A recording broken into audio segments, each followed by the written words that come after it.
Audio check.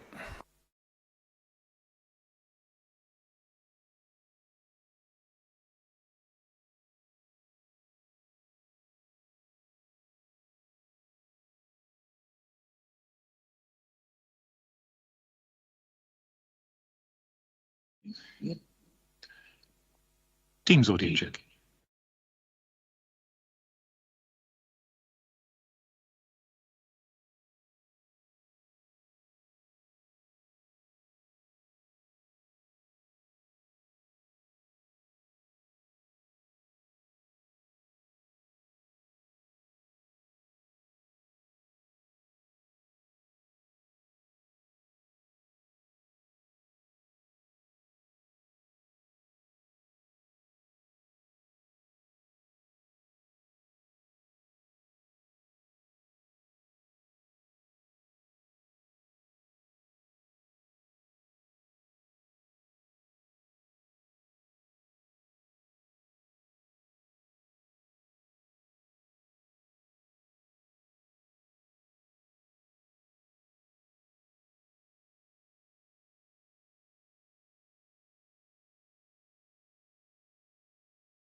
Right, good morning everybody, 9:30 or thereabouts, and we can resume. I've given up announcing what day we're in, completely lost the plot, but anyway, we're back. Few housekeeping things from me first of all. As the eagle-eyed amongst you will spot, I'm on my own up here, feels quite like an ordinary inquiry. And that's why we're a few minutes late. I was in chaos up here for a few seconds. I need help. But you will also see that Inspector Young is with us this week virtually. And later on in the week, Inspector Searson will be with us in person. So there are still 2 inspectors and 3 a bit later on. Just a couple of documentary things. That we've received the Gatwick consultation document that was referenced last week is in and accepted, and it's going to be a document received during the inquiry. I'm not sure if we've got anyone from BAAN on Teams, but in any event, I'll mention it in case there's someone watching on live stream. A couple of documents came in, I think, on Friday or possibly over the weekend from BAAN. We actually went back and queried the documents slightly just to confirm that they were or were not specifically referred to in evidence last week. To be honest, at a quick glance, I wasn't sure that they were, but they may well have been. I know that we've had a response from BAAN just this morning, but we've not yet had a chance to look at that. We also had a document in from Ms. Sutherland, who I see is with us this morning, an additional statement in relation to the Council's refusal of planning permission for the site that she is separately promoting.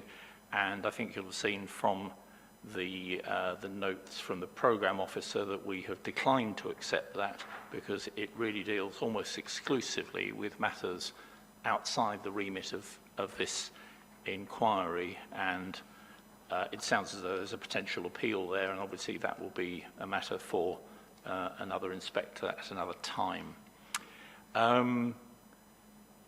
The only other documentary matter is that I think we're now expecting the full set of draft conditions today/tomorrow-ish. I'm getting a nod, so we're expecting those.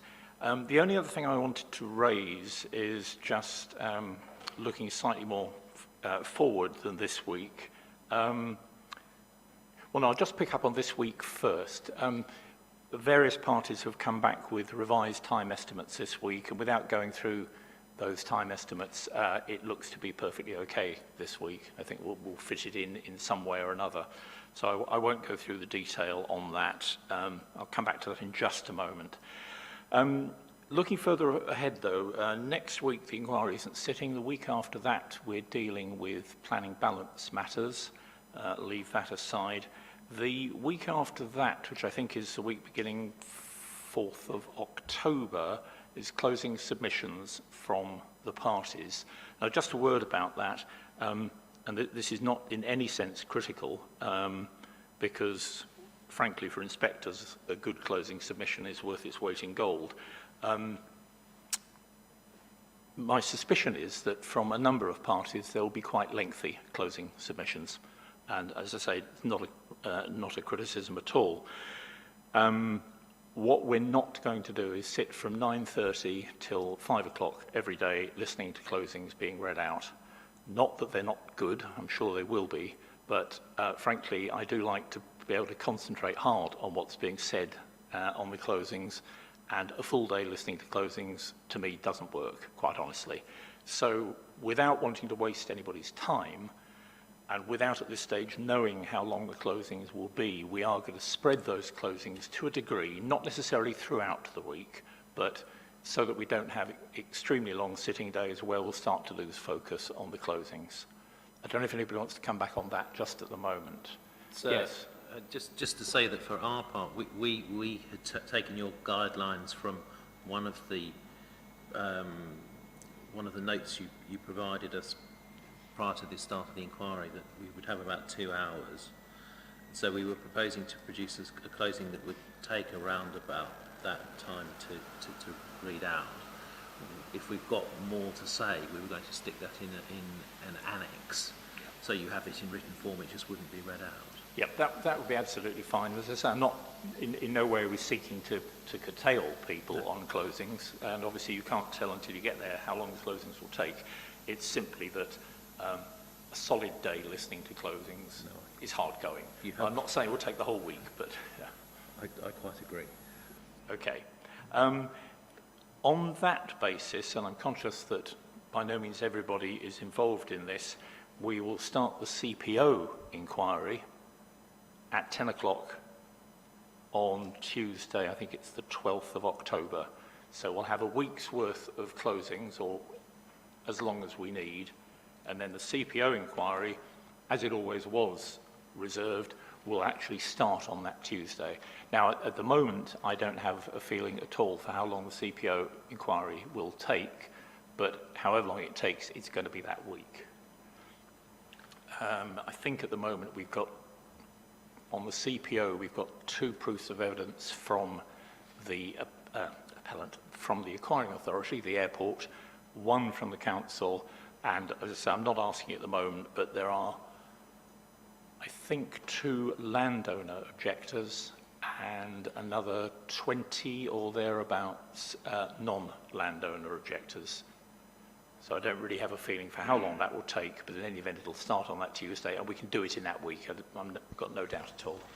Yes, Mr. Humphreys. Yes, I mean, on that and the non-landowner objectors, I think most of those are objecting to the CPO on the basis that planning permission should not be granted, and if planning permission is not granted, then land shouldn't be compulsorily acquired. And in a sense, it might be helpful, not at this very moment, but if you could give some guidance in the context that we will have had some 8 weeks of evidence on the planning merits, to the extent to which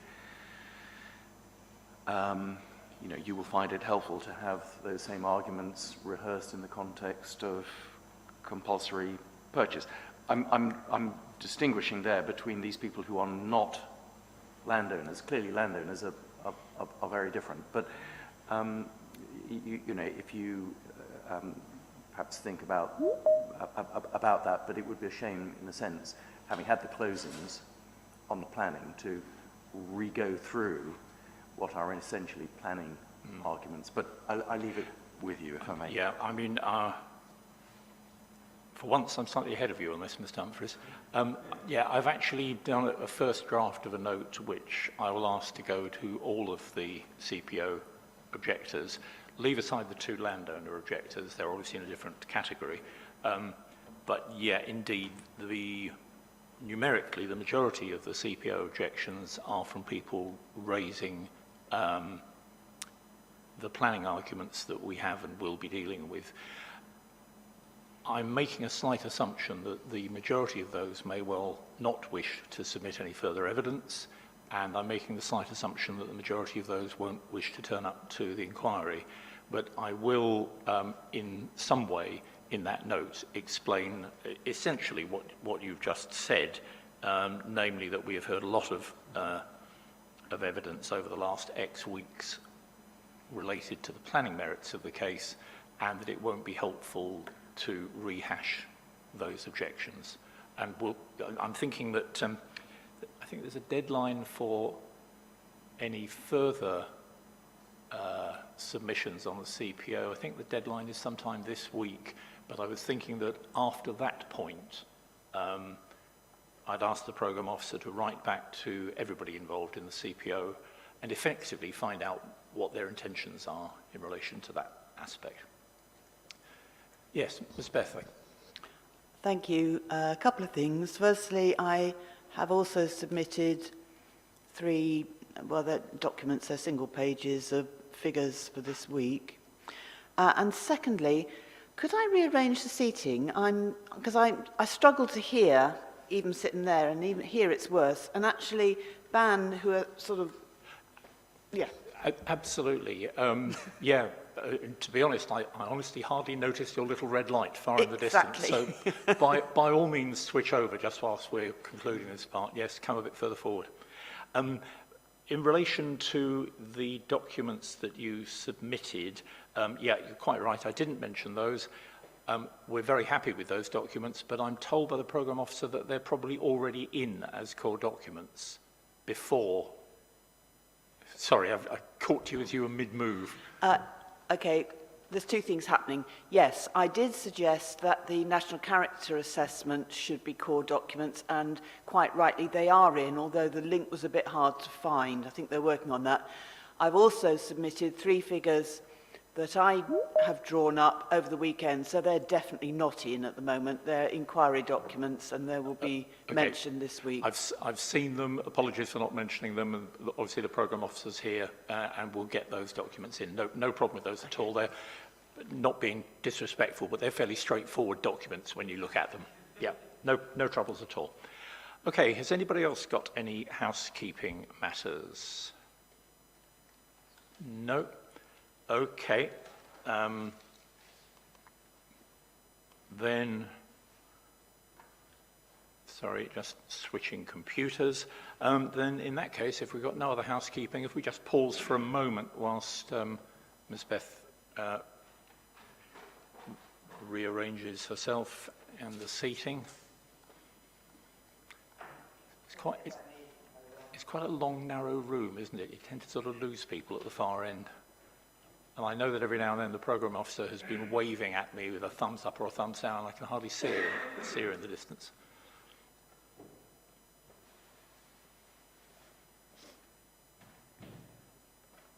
Right, then without further ado, let's move straight to the first witness. Sir, thank you. I'm going to introduce Mr. Gertler.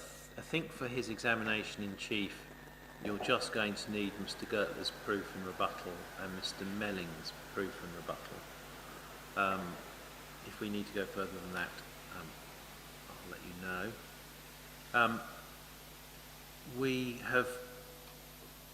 I'm going to introduce him as usual, take his proofs as read, and then we'll go through what we see to be the sort of main issues in the usual way. Because of the blurring between this week and the planning balance week, we've had to think about where to draw the line, not least because Mr. Melling seeks to pray and aid the need for the scheme as a whole as part of his very special circumstance argument. We're going to leave that aspect, the need for the scheme as a whole, to the planning balance week. I've spoken to my learned friend Mr. Humphreys, and thankfully he drew the line at the same place in his preparation. So if that's acceptable to you, that's how we're going very much so. I mean, we've always said, haven't we, there's a huge amount of overlap on these topics, and the overall need argument, certainly we've done. We will come back to it, I know, but let's not come back to it again this week. I thought 3 times in one inquiry is probably more, a little too much. I think we're kind of getting the point on the And so because obviously there's a relationship with the parking evidence from last week, from my part, I was just going to work on assumptions. Look, if we assume this, then what are the Greenbelt consequences? Or if we assume that, rather than arguing about whether Mr. Witchells and Mr. Collis were right, because again, that seems to be pointless. Yeah, absolutely. Yeah, same response. Totally. All right, thank you. So, Mr. Gertler, let's start at your proof, please. And you set out your qualifications and experience on page 6. So I'm going to start by getting you to confirm that you are David Gertler. Is that correct? Yes, that's correct. And you explain in your proof that you have a Bachelor of Arts in Town and Country Planning and a Bachelor of Planning from Manchester University. Is that right? That's correct. You also have a diploma in surveying from the College of Estate Management at the University of Reading, and you explain that you've been a member of the Royal Town Planning Institute since 1989. Yes. Thank you. You explain that you're a director of Alpha Planning Limited, and you've been in practice for 35 years. You've worked at 3 London boroughs and 3 planning consultancies and a number of non-government organisations and charities. Is that right? That's correct. You explained that you have been involved in planning associated with the aviation sector since 1992, when you first worked for the London Borough of Hillingdon as Principal Planning Officer, responsible for delivering the delivery of the British Airways corporate headquarters at Waterside at Heathrow, is that right? Yes. And then you were subsequently involved with the Terminal 5 public inquiry in the mid-1990s, which Mr Humphreys and I both remember vaguely in the distant past, I'm sure. And you were involved in preparing the evidence for Hillingdon's Divisional Director of Planning in that inquiry, is that right? I prepared some of the evidence for the Divisional Director. Okay. And then, following a period abroad, you returned to the UK in 2001 and you worked as a consultant for BAA on the Terminal 5 project, where you were responsible for securing consent for the landside infrastructure, is that right? That's correct. Thank you.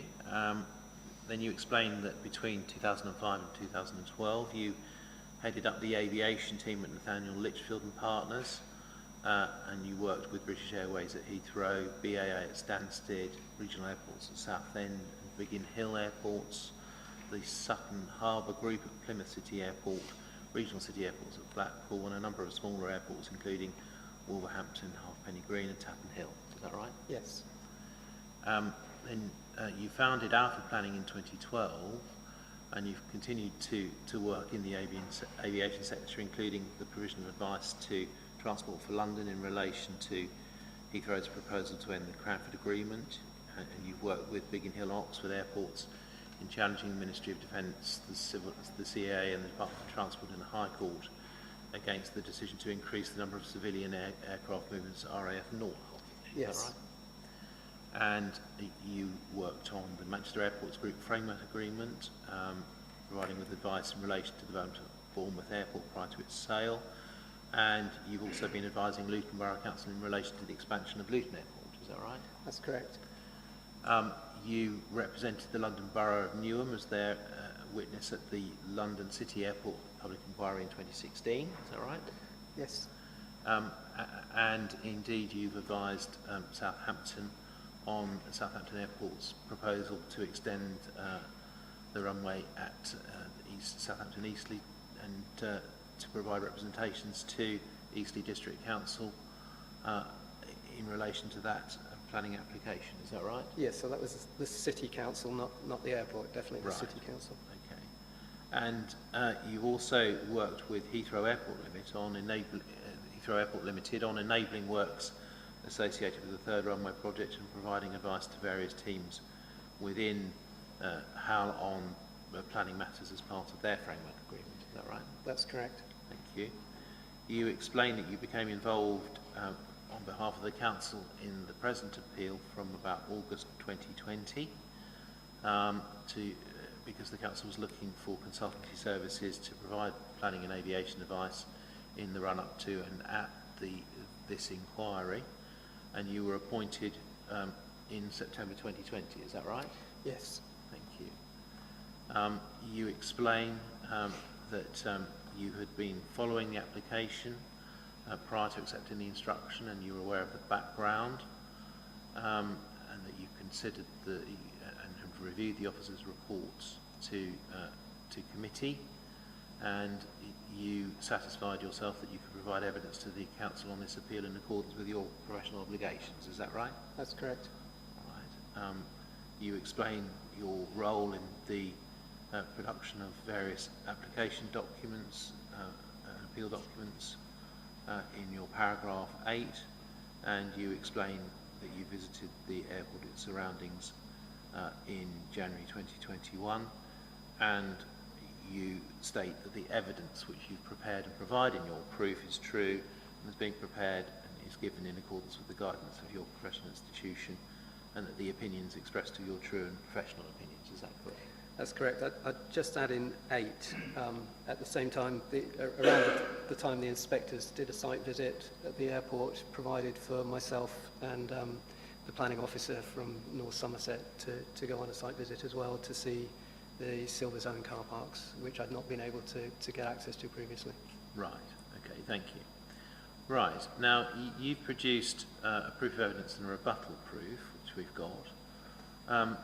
Today, we're we're looking at only part of the evidence you provide in your evidence, because we're focused simply on green belt issues, including the question of very special circumstances. But as we've already explained, we're leaving the balance, as it were, for another time.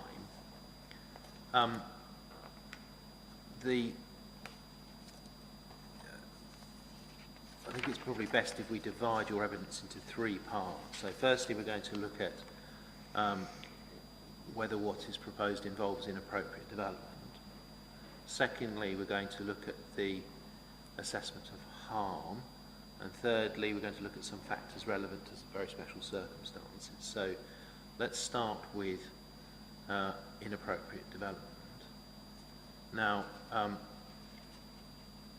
Mr. Melling, in his evidence, states that the year-round use which is proposed for the Cogloop 1 car park and the extension of parking onto what he describes as Cogloop 2 amounts to inappropriate development in the Greenbelt. What do you say about that? We're in agreement on that. The planning statement that was submitted with the planning application said exactly the same. The statement of case inferred that, and then Mr. Melling's proof of evidence, as you said, in paragraph 8.2.14, and in a number of other places actually, says Cogloop Phase 1, the seasonal car park, and Cogloop Phase 2, the extension, are both inappropriate development within the Greenbelt. All right, thank you. Now, if we turn in your proof to the bottom of page 12, you have a heading taxiway widening and fillets. And at paragraph 43, you explain that you acknowledge that reason for refusal 4 relates to the proposed extension to the Silverzone car park and year-round use of the seasonal car park. But you go on to say, nevertheless, I wish to record my view on other aspects of the proposed development, such that my conclusions on the Silverzone car park and year-round use can be seen in the round. And then you go on in this section to look at whether the taxiway widenings proposed in the fillets could be considered to be appropriate or inappropriate development. Now, can you just explain, please, the view you reach in relation to those airfield works on that question? Yes, I was giving my view. We obviously had the officer's report, which had concluded that they weren't inappropriate.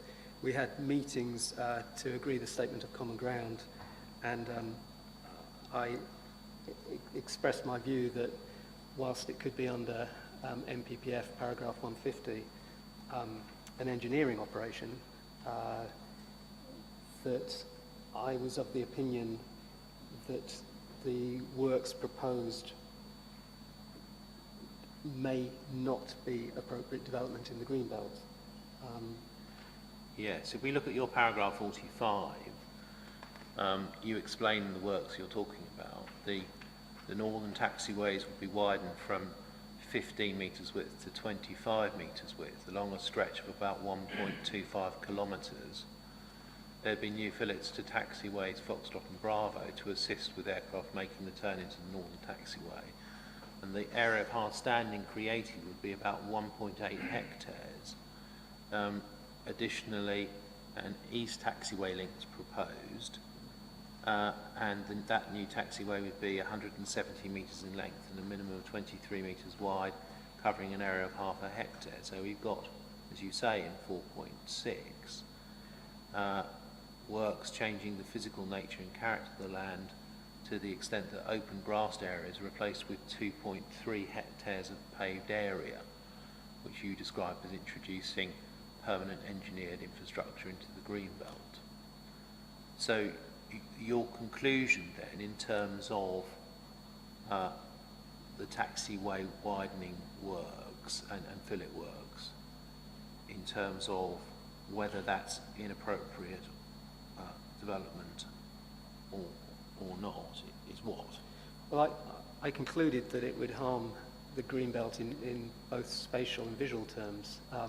I would add in that area, it won't just be the engineering operations creating pavement. There will obviously be lighting associated with directions for aircraft, the signage, the taxiway, the east end of the airport to the south of stand 19 is quite a new substantial introduction as well.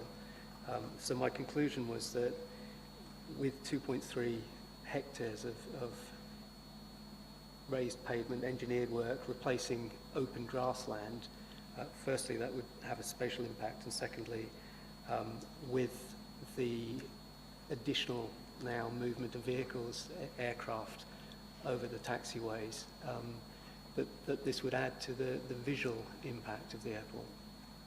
Okay. So, sorry, consequently I concluded that there would be harm to the openness of the greenbelt and that this would be inappropriate development. All right, let's just have a look at Mr. Melling's rebuttal then and see what he says about this issue. If we take Mr. Melling's rebuttal and turn to page 31 of the PDF, it's also 31 of the document itself. Sorry, bear with me.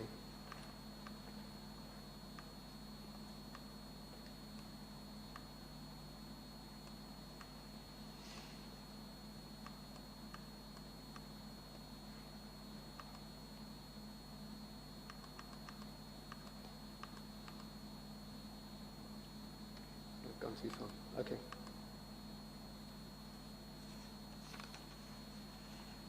So I want to take you to 4.28, 4.2.8 on that page, where Mr. Melling records the point that you've made, and he says at 4.29 that he fundamentally disagrees with your assessment. He says that the laying of surface level hard standing in an area already including the airport runway and apron will quite clearly not affect the openness of the green belt, nor will have significant visual effects. Now, I just want to get your views, please. Can you just elaborate in response to that assertion by Mr. Melling? What do you say in response? Well, I'd point out that two inspectors in the examination into the local plan, whether it was the replacement local plan or the core strategy, have both emphasised that the area to the south of the Greenbelt inset plays an important role in terms of the open countryside. So I think in my proof of evidence, one comment that I have in paragraph 26, I quote from the inspector's report into the EIP there, his final report, where he does say that the area within which development would be least likely to endure the visual amenities of the Greenbelt is the Greenbelt inset, which to me would suggest that the area to the south of that is likely to have an impact on the Greenbelt itself, the visual amenities. And then the other inspector's comment, which I think is in paragraph 28. Paragraph 28 of my proof says land outside the inset still contributes to the purposes of its inclusion within the green belt. So in terms of Mr. Melling's comment, whilst he disagrees with me, I do consider that the impact of the proposed development would harm the openness of the green belt and would harm both the green belt in terms of visual and spatial qualities. Right, thank you. And in terms of the impact upon the purposes of including land in the green belt, to what extent will these additional airfield works be consistent or inconsistent with those purposes? Well, I would just say that it is contrary to, I haven't got the MPPF open, I'm afraid, but it would be the purpose of preventing encroachment into the countryside. Okay, thank you. All right, so that's dealing with that element. Now, if we go back into your proof of evidence, please, and we turn to, I need to take you to your paragraph 48. And actually, let's start at 47, bottom of page 13. You refer here to improvements to the A38 and its junction with Downside Road. And you explained that local transport infrastructure, which can demonstrate a requirement for a greenbelt location, is only appropriate development if it preserves the openness of the greenbelt and doesn't conflict with the purposes of including land within the greenbelt. And you say at 48 that Val's planning statement refers to paragraph, what was then 146 of the MPPF, but it doesn't set out how the widening of 520 metres of road to create 2 through traffic lanes in both directions preserves the openness of the greenbelt and safeguards the countryside from encroachment. And you go on to consider those matters in paragraph 49. And what view is it that you reach about whether those works are appropriate or inappropriate development? Well, again, having accepted that they could be engineering or highway infrastructure, I do consider that the works themselves over that 520 metre stretch will affect, again, the green belt adversely, both in terms of the spatial aspect and with regard to visual aspect. Is obviously on spatially, I know that Mr. Melling feels that it's not encroaching significantly. He does accept that it results in encroachment into the countryside. He does accept that there's additional land required. Yes, let's just have a look at what he says. If we take Mr. Melling's rebuttal proof and we turn to page 30 of the PDF,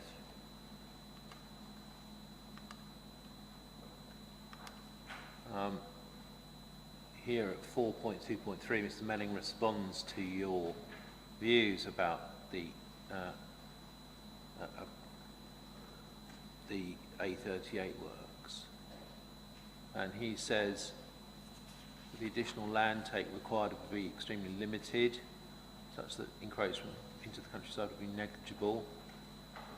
Where land is acquired, it will be alongside or adjacent to existing highway, meaning there will be no material impact on openness. Finally, the nature of the works is such that it will only have limited visual impact. So he says it's not in conflict with the purpose of including land within the green belt at paragraph 1.34, and he sets out his views. Now, what do you say in response to that? Well, he obviously downplays the impact, whereas, as I was saying, on spatial grounds, there's a widening, alterations to junctions in a stretch of about half a kilometre. There's introduction of additional lanes, there's the shared pedestrian cycleway, islands, signage, all the kind of paraphernalia you sort of associate with urban areas.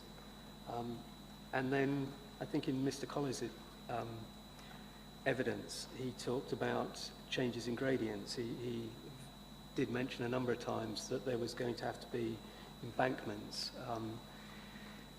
So that would be probably the element that Mr.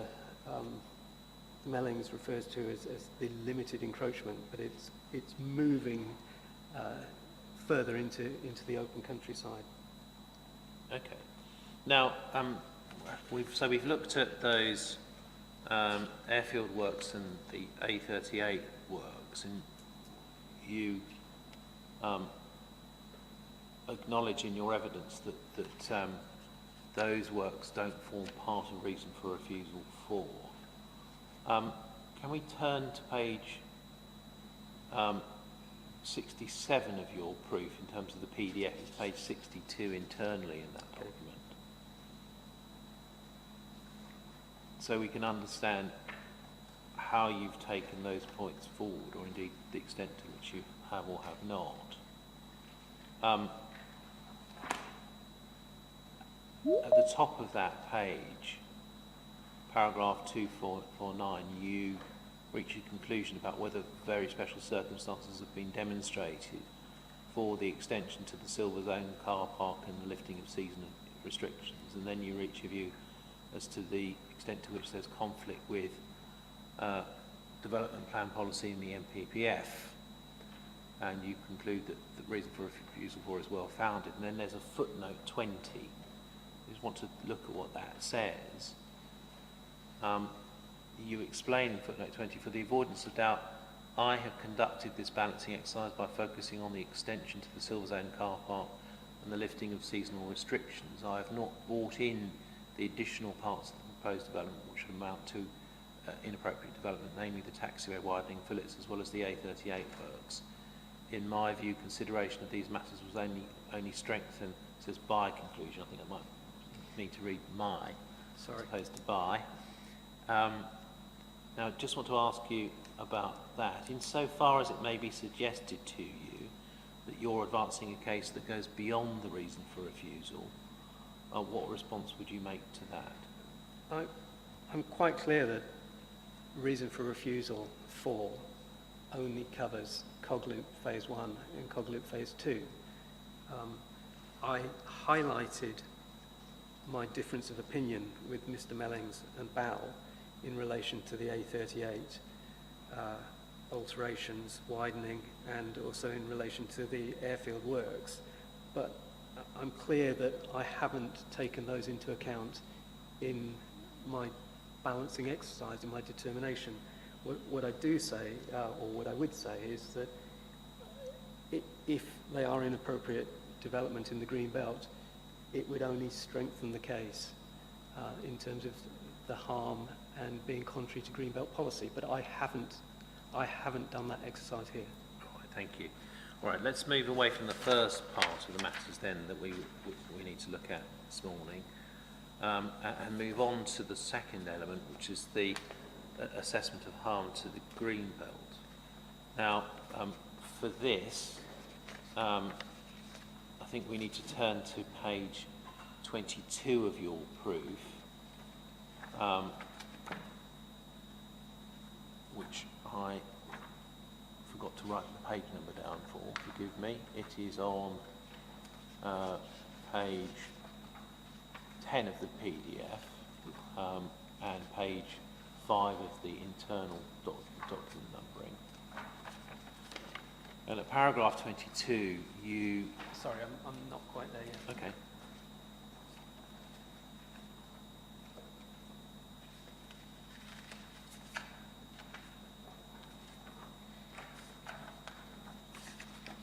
Okay. At paragraph 22, you quote from the planning practice guidance. Now, I don't think the part you're quoting from is actually within CD 5.9, but we can look at what you say here. And you explain that guidance advises that assessing the impact of a proposal on the openness of the greenbelt requires a judgment based on the circumstances of the case.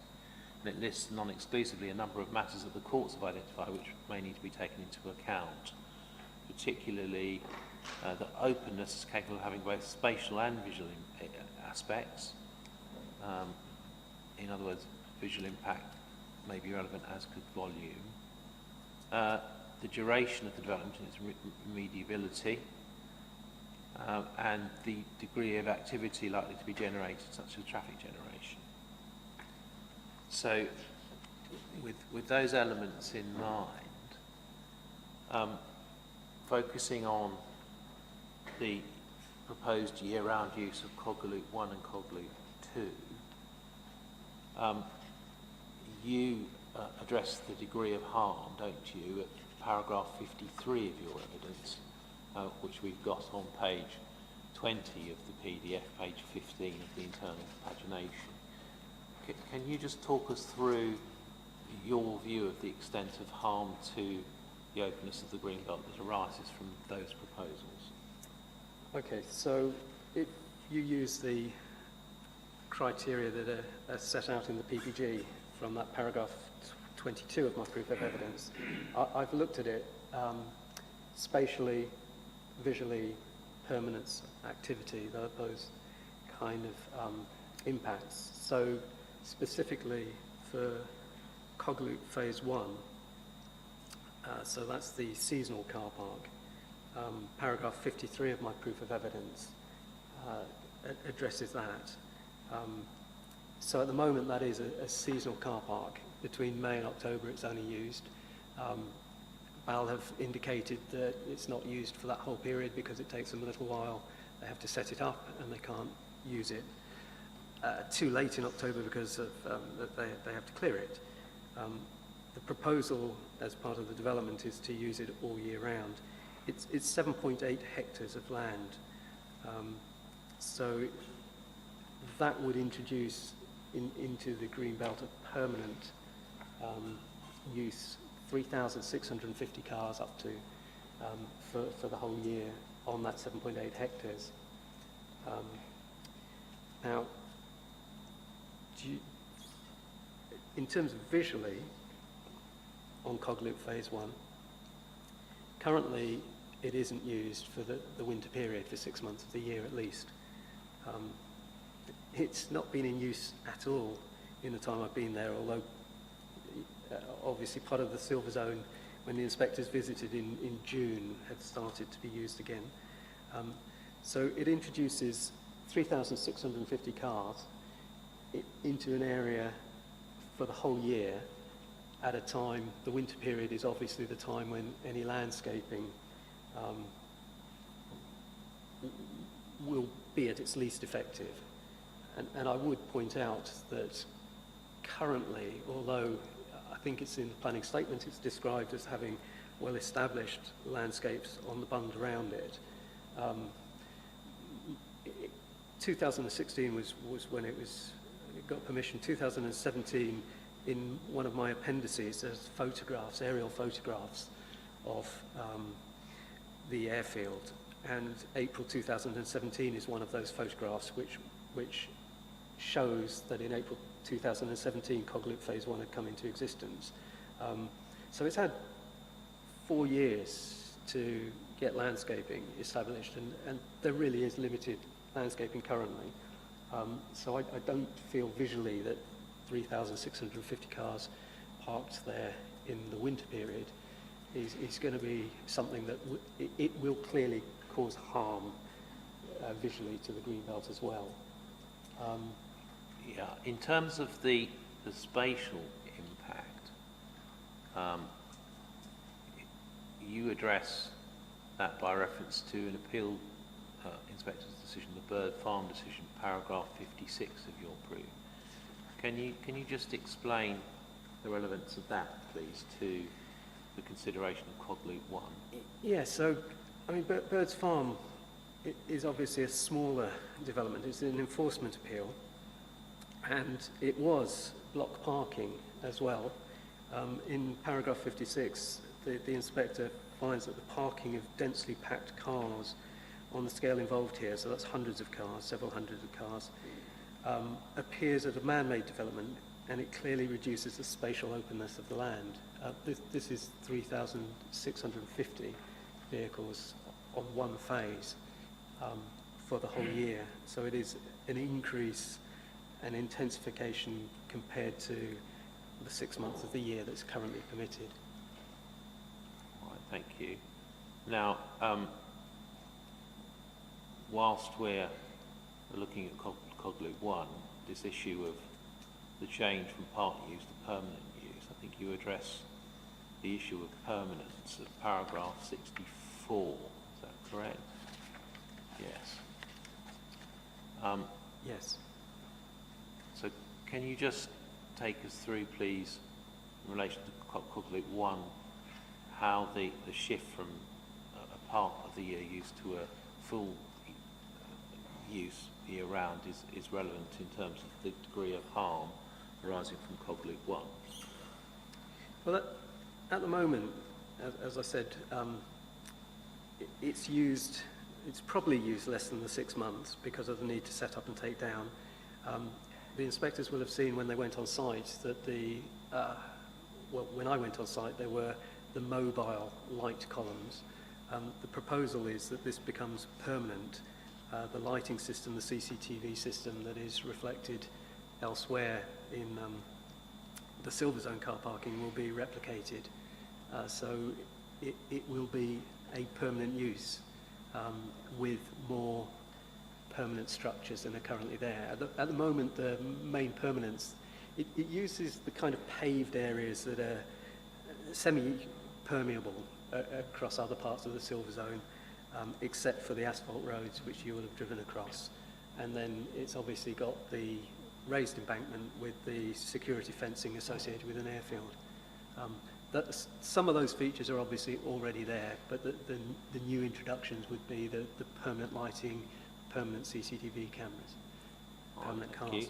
And in terms of activity in Cogloop 1, obviously at the moment during the winter season, there isn't activity on that land.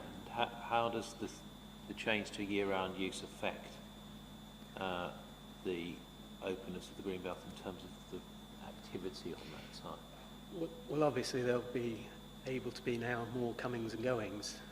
In the 6-month period currently, cars do not come to Cogloop Phase 1. Right, and so how is that relevant to consideration of openness? What effect does it have on openness? Well, it will just add to the intrusion into the green belt. Thank you. Now, in terms of Cogloop 2, you describe the nature of that development at paragraph 52 of your proof, page 20 of the PDF, 15 of the document itself. You explain that it's a proposal to change the use of an open field to provide block parking for 2,700 vehicles to be used throughout the year. You referred to the area being covered by cars as being some 3.73 hectares, with parking bays on top of net pave 50, which is a polyethylene grid system to be filled with soil or grass, which has been used elsewhere in the Silver Zone. And you refer to the asphalt aisles. In addition to the areas of parking and roads, you explain that there'll be other paraphernalia. Now, again, in terms of the spatial impact of Cogloop 2, please, what's your view on that? Well, at the moment, and I think it's also in Mr. Melling's Greenbelt assessment, this is obviously a plot of land that defines the boundary of the airport. It's open fields currently used for grazing, though it is recorded as being part of it is best and most versatile. But it is clearly open countryside, a green field. And the proposal here is that it's 5.1 hectares. BAL do then say the block parking will take up 3.73 hectares of it. So spatially, you're introducing 2,700 cars with permanent structures on an open field, which currently is separated from the rest of the airfield. I'm assuming, Mr. Ware, that you had the opportunity to go up on the bund at Cogloop Phase 1 and look over. We did indeed, yeah. So clearly, currently the bunding around the airport sort of defines defines things, and this is separate. And this is picked up in the Greenbelt assessment of Mr. Mellings. Okay, thank you. In terms of the visual impact of Cog Loop 2, you pick that up, I think, from paragraph 60 onwards in your proof, and indeed paragraph 61 in particular. Can you just explain what your views are as to the visual aspects that are relevant to the assessment of harm to the Greenbelt arising from Cog Loop 2?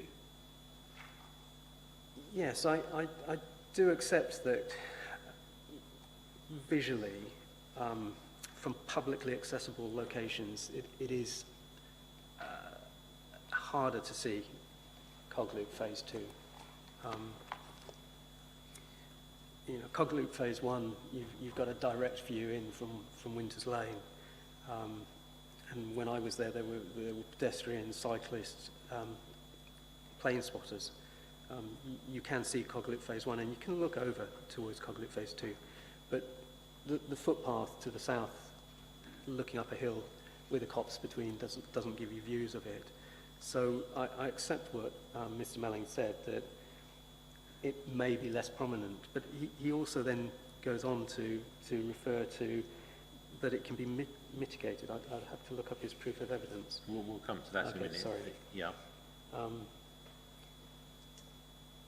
So, in terms of the openness of it, it is open countryside. Visually, it is a field with some hedgerow around it, with some scrub trees within it, and then separated from the rest of the airfield.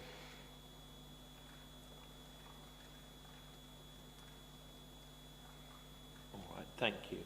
Sorry, now, I do say, sorry, in paragraph 61 that I believe it forms a buffer function currently. So it is a buffer between the airfield and the rest of the open countryside further south, going down to Red Hill. Thank you. In terms of permanence of the proposed development of Cog Loop 2, what do you say about that? It will be permanent. It's going to introduce the asphalt for the road access for the car parking. It's going to introduce this semi-permeable structure. Yes, the cars will not be permanently there. They will come and go, 4 days to 2 weeks, say. It will introduce a new man-made structure around it. Currently there isn't a bund on the south side. Its bund is on the northern side with Cog Loop Phase 1, and then I think on the northeastern side with the rest of the Silver Zone, which has got quite a lot of trees in that part of the site, separating it from the rest of the Silver Zone. So it will introduce permanent structures which will not be readily removed from the Greenbelt. And in terms of the change in the level of activity on the land that is proposed for Cog Loop 2, what do you say about that? Well, currently it is an open field. The first time I visited the site, a farmer was moving his cows onto it. I would say it's quiet, but obviously it's next to an airport. But it's quiet, open countryside. It will have 2,700 vehicles up to being parked on it. They will be coming and going. When I was looking for parking at the airport, if I was to park in the Silver Zone, I would be parking minimum of 4 days there, so that there could be turnaround of vehicles quite frequently. All right, thank you. Now, Mr. Melling sets out his views in his proof and his rebuttal proof, and I just want to get your comment, please, on what he says. Can we start, please, by turning Mr. Melling's proof of evidence up, and in that document turning to page 87 of the PDF, which is also the same number of the internal document, and paragraph 5.3.1. Yeah. And here, just so we can see what is being said, Mr. Melling reaches the judgment that the proposed year-round use of the existing seasonal car park and its extension to the Silver Zone car park will result in only limited harm to the greenbelt. And he says that conclusion is based on the landscape and visual impact assessment presented in the ES. And then he says, further to comments in the statement of case, I prepared a supplementary assessment which is presented in the technical note of Appendix A to his proof. Now, you, in response, in your rebuttal, if we turn to pages 10 and 11 of your rebuttal. Bear with me a second.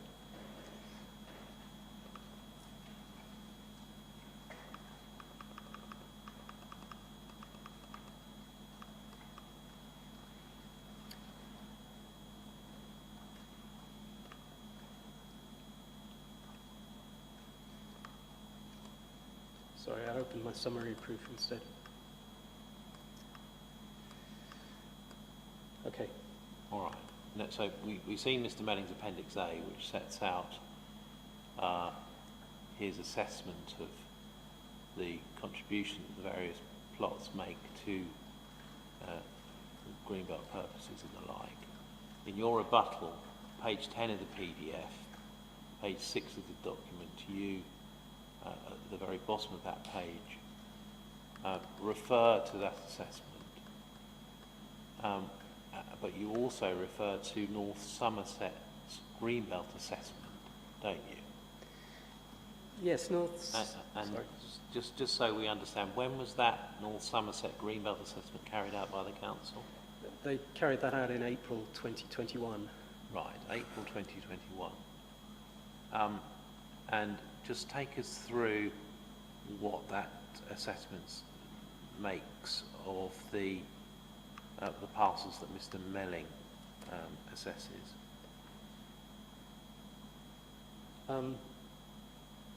Mr. Melling's greenbelt assessment splits parcels up into S1 to S4, with S1 being the Silver Zone, including Coglit Phase 1. There's some helpful little aerial photographs in his appendix. And then S2 is the land to the south of that, what I would call the buffer to the airfield, which includes Coglit Phase 2. In terms of North Somerset's greenbelt assessment, they call this area Cell 7,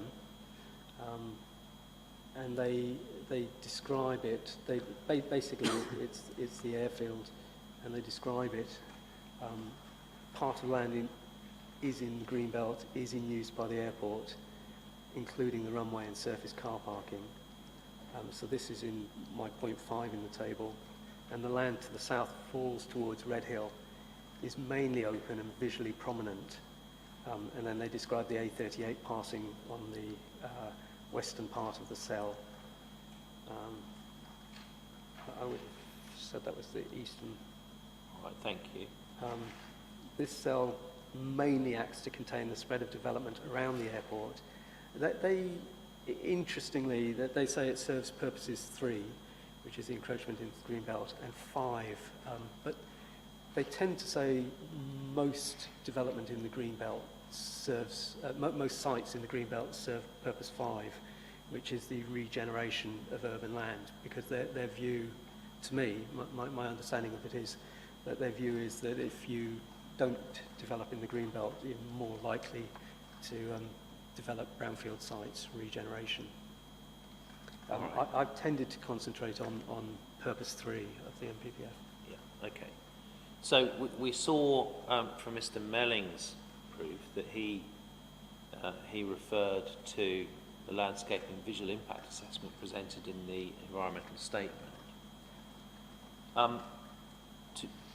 To what extent does the landscape and visual impact assessment assess the impact of the development in terms of the openness of the green belt? It doesn't. It's very much looking at the visual impact. It's not addressing the spatial aspect. It is saying from certain areas this is what you see, or you don't see, and these are measures that might mitigate. So it's not assessing the openness. All right, thank you. Now, in terms of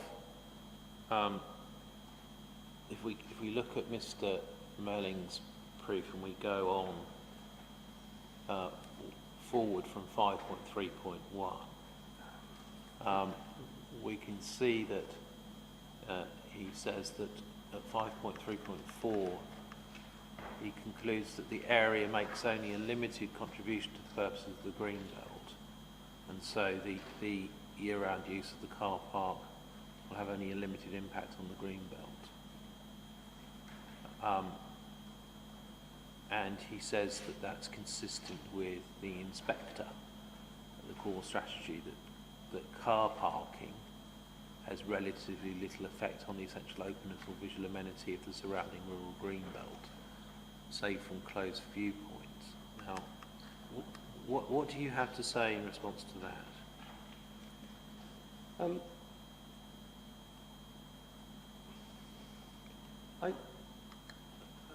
I would disagree with him.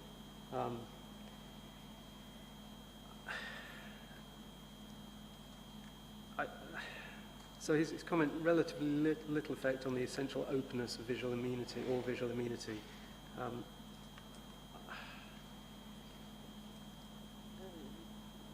One reason that he's finding it has limited impact from close views is because he's creating additional structures to try and constrain those views. But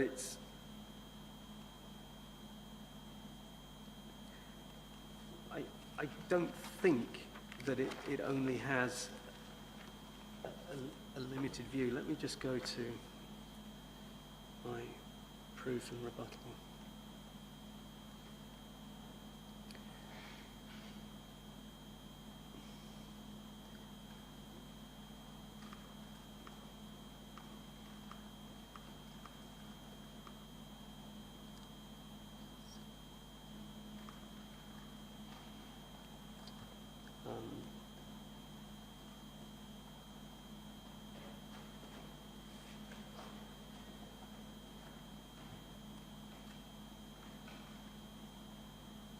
I mean, on his limited views, definitely for Coglit Phase 1, that is caused partly by the man-made structure. On Coglit Phase 2, it will definitely be that as well. Although, as I've said, they are currently limited views. But it doesn't affect those new structures that he'd be putting in, or the structures that exist, do affect the openness. They result in constraining the site, limiting the site. Yes, let's pursue that a little bit. At 5.3.5 of his proof, Mr. Melling refers to the proposed extension consisting of similar elements to the existing seasonal car park. He explains the parking bays will be grassed and a proposed landscape perimeter bund will screen close-range views. Now, if you have an open field and you place a bund around it with landscaping on it, what effect will that have on the length of view that one has across the field? It is limiting the view, but it is also impacting on the openness. So I suppose interestingly with the two different sites, Cogloop Phase 1 he puts down as only having a limited impact. On Cogloop Phase 2 he allows for a moderate to limited impact. So although I may feel that currently there's less view of Cogloop Phase 2, the reality is Cogloop Phase 2 is an open field, and the impact on the openness of the greenbelt of 2,700 vehicles, the paraphernalia associated with it, including the bunds which constrain things, is going to be greater. It will have more of an impact on the openness. All right, thank you. Now, in terms then of the use of bunds and landscaping as a mitigation for impact on openness, how effective is that as a mitigation tool in the concept when one's looking at impact on openness in the greenbelt sense? Well, the bunds don't mitigate. The bunds actually constrain. So the bunds break up, and they are, you know, you can accept the countryside can be beautiful. It's got copses, it's got hedgerows. This is a man-made structure. It's 2 meters high. Its width must have been at least 5 meters, maybe 10 meters wide. It's clearly a physical intrusion, which then constrains and breaks up the open countryside. It's a man-made structure. It's a permanent structure. Right, thank you. Now, let's just contrast that with what Mr. Melling says. His 5.3.6 on page 88 of the PDF, 88 of the document itself. He says that he's looked at the function of the green belt.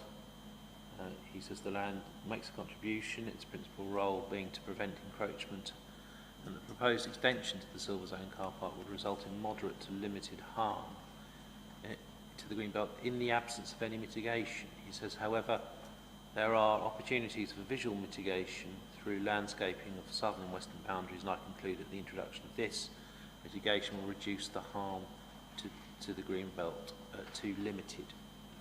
So what do you say about that approach of reducing the degree of harm because of the visual mitigations proposed, reducing the degree of harm to openness? Well, it's recognising that there is harm to the green belt, and in order to try and address the harm, he's carrying out certain other measures. Obviously, I disagree with the bund attempt, and that then gives him the opportunity of placing the landscaping and providing screening. But then, yes, planting in the greenbelt is acceptable, and you know the airport is offering on Gruffy's Field to make that more ecologically an interesting area. But in this case, it is an attempt to hide the inappropriate development that's being proposed in the greenbelt, and it's adding to it, and it's constraining the countryside. All right, thank you. And that attempt to hide the development, how effective is that in mitigating harm to openness? Well, it doesn't mitigate the harm. Thank you. All right. I think that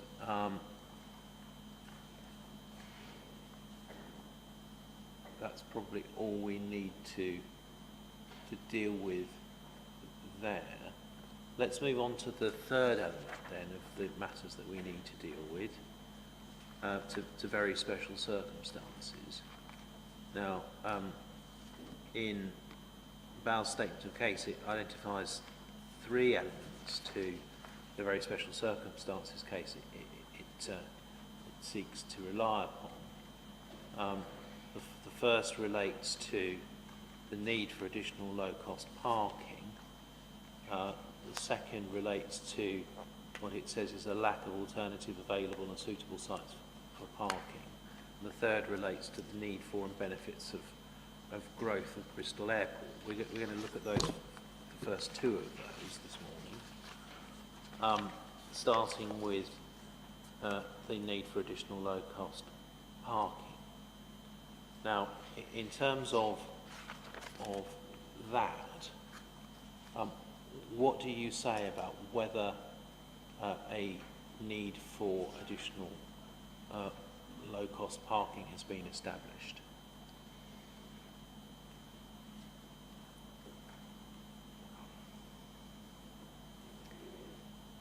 I don't think it has been established. There's obviously been a lot of evidence given in terms of what the requirements are for car parking. And I don't believe that it's been established that the scale of additional parking proposed is actually required. Can you just summarise why you formed that view?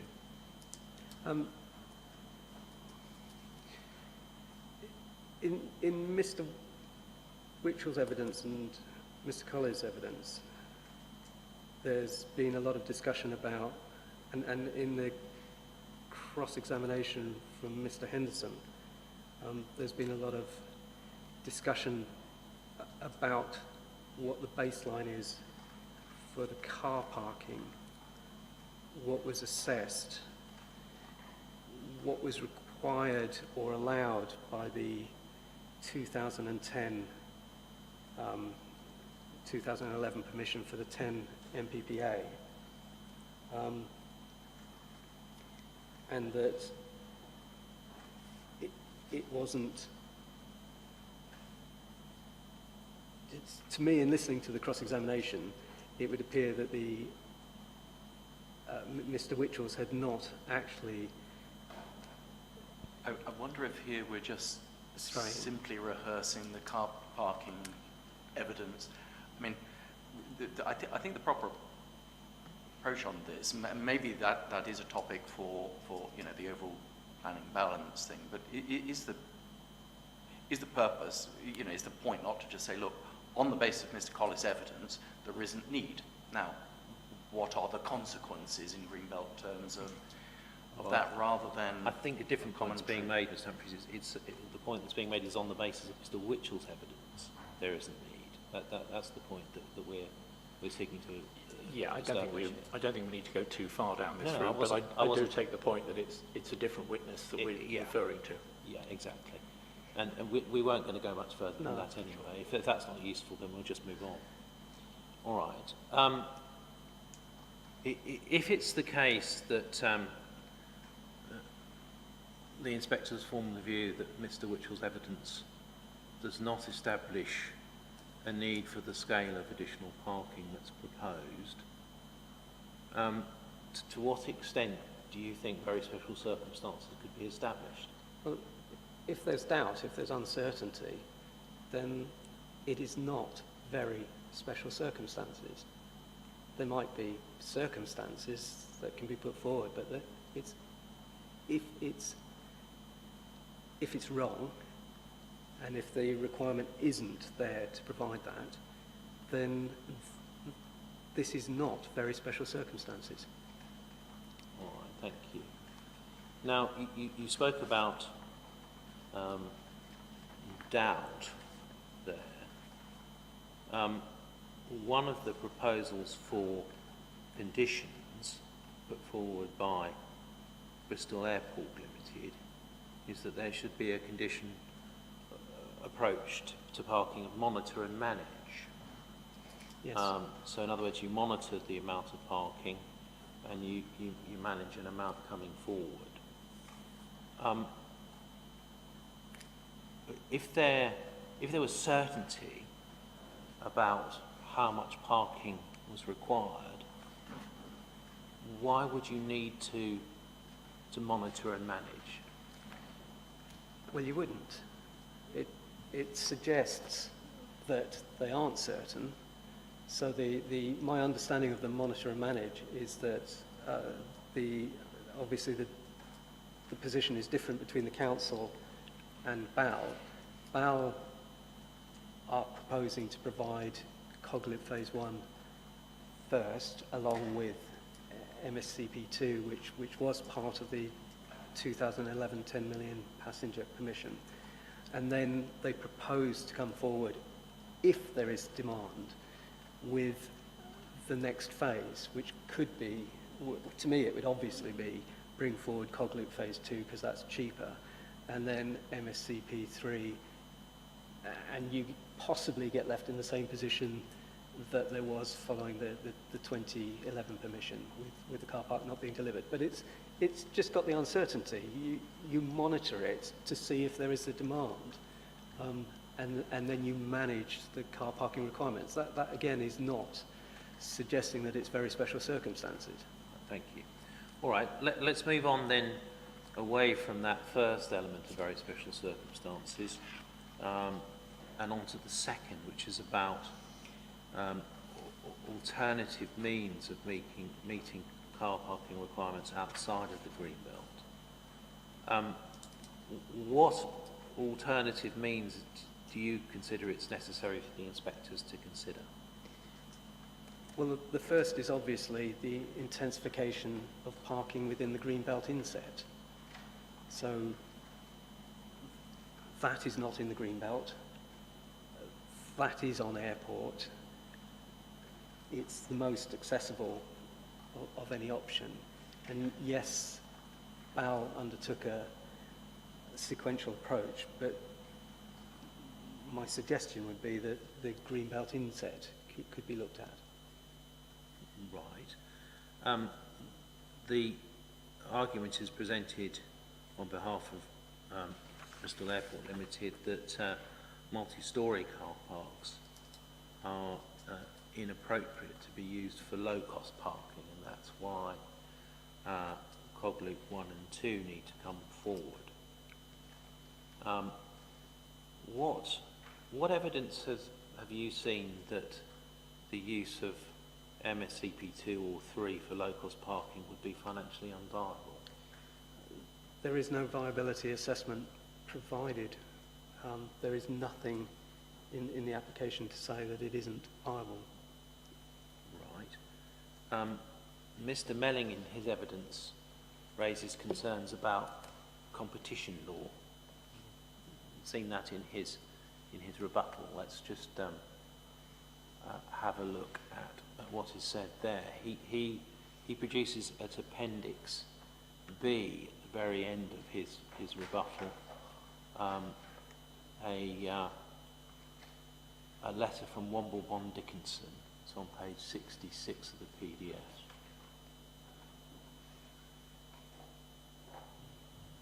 Yeah. And that letter explains at paragraph 2, Excuse me. at paragraph 1, that some parties have suggested that multi-storey car parks could be constructed and offered for parking at prices similar to those associated with surface car parking in the silver zone. Paragraph 2, it says it costs more to construct a multi-storey car park than a surface car park. They say that the suggestion that BAL construct MSCP 2 and 3 and offer parking at these facilities at rates akin to rates charged for a surface car park some distance away would arouse suspicions if BAL were to do so. There's also the legal position, and BAL's concerned with the competition law risks. Has asked for legal advice. It refers at 3 to the various UK competition rules and the Competition Act. And at 4, it says any requirement by NSC or others that BAL builds MSCP2 and MSCP3 and uses either or both of these facilities to provide a low-cost parking solution could be deemed to be an anti-competitive agreement. And it says that BAL takes great care to ensure that its practices are compliant. Refers to Sutherland Properties and Legal Services claiming that BAL has a monopoly, and it doesn't accept that, but it demonstrates the competition law risk for BAL and shows how easily a competition law risk can arise from those imposing pricing requirements on BAL. Now, we can see there a reference to the advice being provided is predicated upon a requirement by the council or others that the multi-storey car parks are provided on a low-cost basis. We've seen reference to imposition of pricing requirements.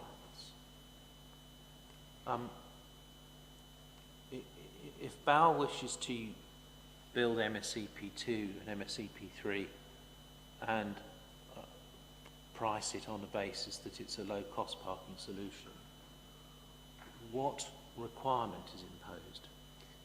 None. The local planning authority hasn't recommended a condition or a section 106 that requires MSCP2 or MSCP3 to be provided to provide low-cost parking. So, of themselves, what choice does BAL have in terms of the delivery of low-cost parking in multi-storey car parks without there being any requirements imposed or agreement reached with a third party? It could choose to do that if it wanted to.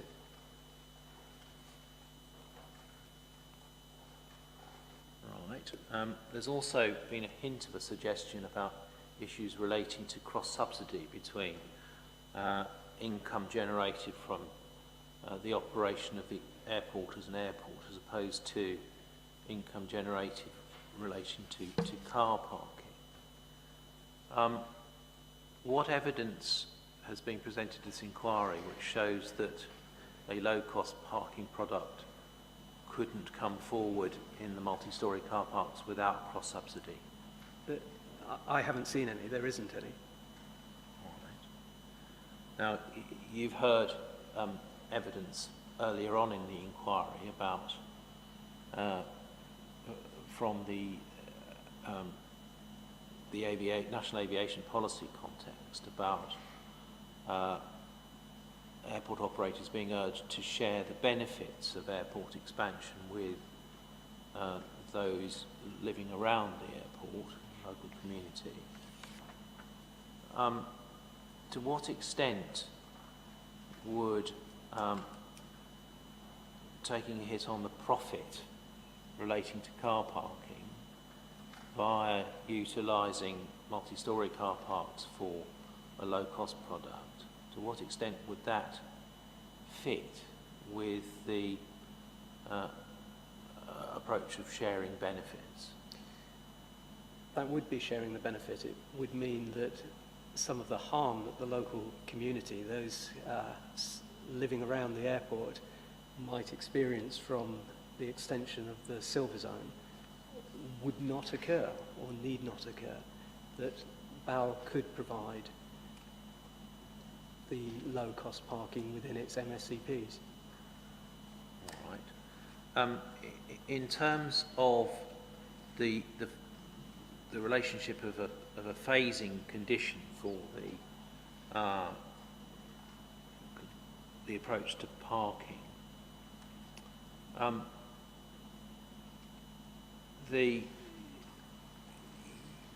you've heard and saw Mr. Collins's evidence on transport mode share. He referred to a 5% mode share. If the mode share target was adopted was 5%, what would the consequences be for parking demand and thus the green belt, and how does that tie in with a phased approach to car parking? Again, it would, if 5% is adopted and achieved, more people would be using public transport. There would be less demand for surface or other car parking. It would, in terms of phasing, you could assess whether car parking is needed, and it could again protect the green belt.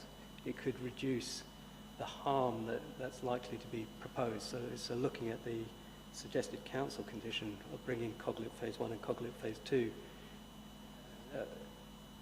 into a later phase, you know, obviously once they're developed, the harm to the green belt has arisen.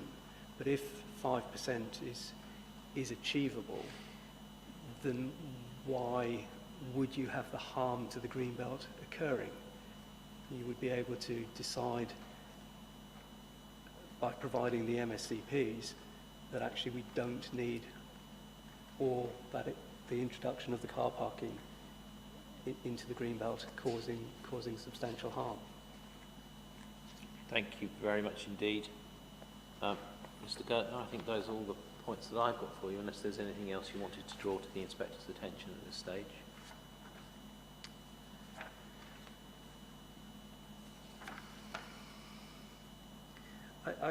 I would just draw to the attention that I did include 2 appendices or 3 appendices in my proof of evidence, which showed, sorry, I put my hand in front of my mouth, sorry, which showed how BAL over the years have,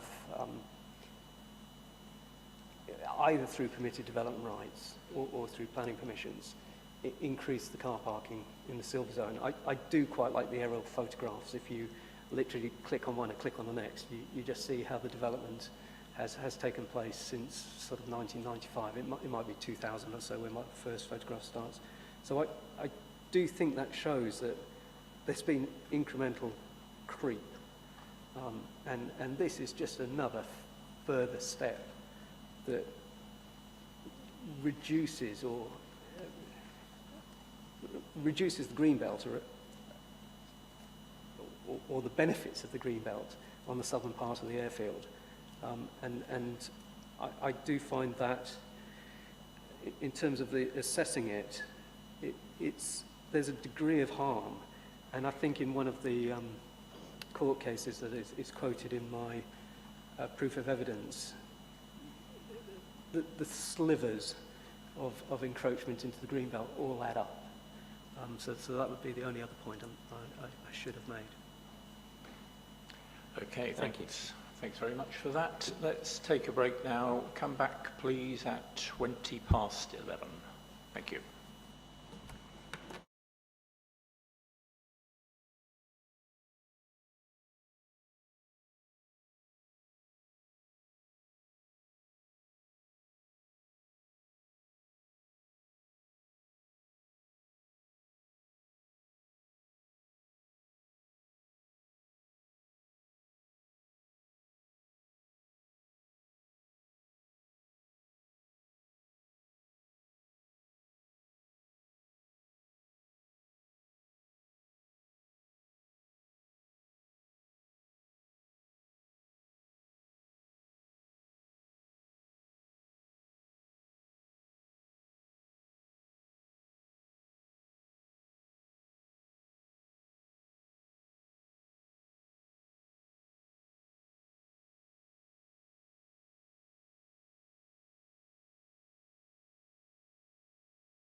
Right, let's resume. Just before we go over for cross-examination, can we have a quick look at timing?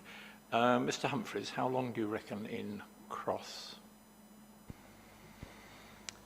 I think in cross-examination, I think I said to you at the end of last week, I thought about an hour and a half. I think that's not a bad estimate. Okay.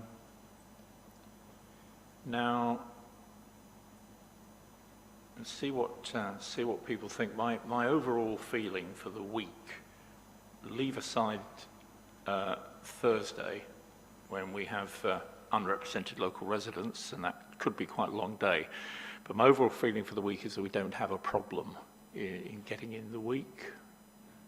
Getting hopeful nods from both sides. So I doubt that we will go beyond lunchtime on probably any of the days. Well, that's my suspicion. That, I mean, tomorrow might be slightly longer, perhaps Friday, probably not. That said, I'm not inclined, for example, today to see if we could move on to the next witness, because, I mean, my rather sad habit is to reread the proofs the day before, so I haven't yet reread the proofs identified for tomorrow. So even if Balper and Sutherland and XRLs were available to move on this afternoon, which it may well not be, and indeed others may not be, I'm inclined much more to do shorter days if that's how it turns up, rather than trying to cram something in. So okay. I agree with that. And just as a hint, that means the parties can get on with working on the conditions. Not a very subtle hint, I know. Okay, that said then, Mr. Humphreys, it looks as though we will be going till around 1 o'clock-ish, see if there's any re-examination, and then we'll break for lunch and actually adjourn at that point. So, Mr. Humphreys, over to you. Mr. Girdler, very nice to see you. A few introductory points. You make it very clear in your evidence, in your paragraph 6, that you were approached in August 2020. You were clearly, therefore, not part of the team that was advising the council prior to the decision. That's correct. You, again, make it very clear that you were approached because the council's officers were of the view that the application should be granted. They thought both that there was a need and secondly, very special circumstances which couldn't be met elsewhere. I don't actually say that. No, but that is why you have been asked to give evidence, isn't it? Because you fundamentally disagree with the officers. Yes, sorry. Yes. And the officers' views, we don't need to rehearse them now, but they're set out in the officers' report. You give in your evidence a brief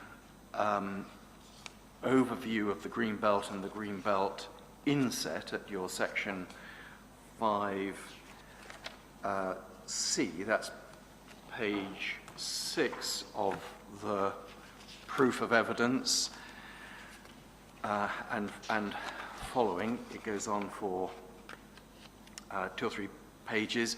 So, sorry, could you, page 6, paper copy. Page 6, paper copy. I've got the paper copy, so for all CDs I always use the PDFs, for the proofs I always use the paper copies. Thank you.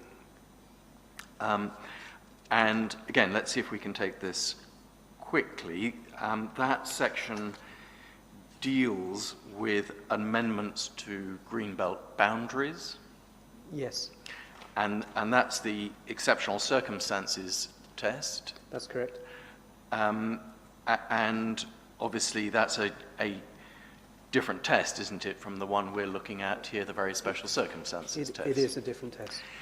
You do in section D, that starts on paper page 9,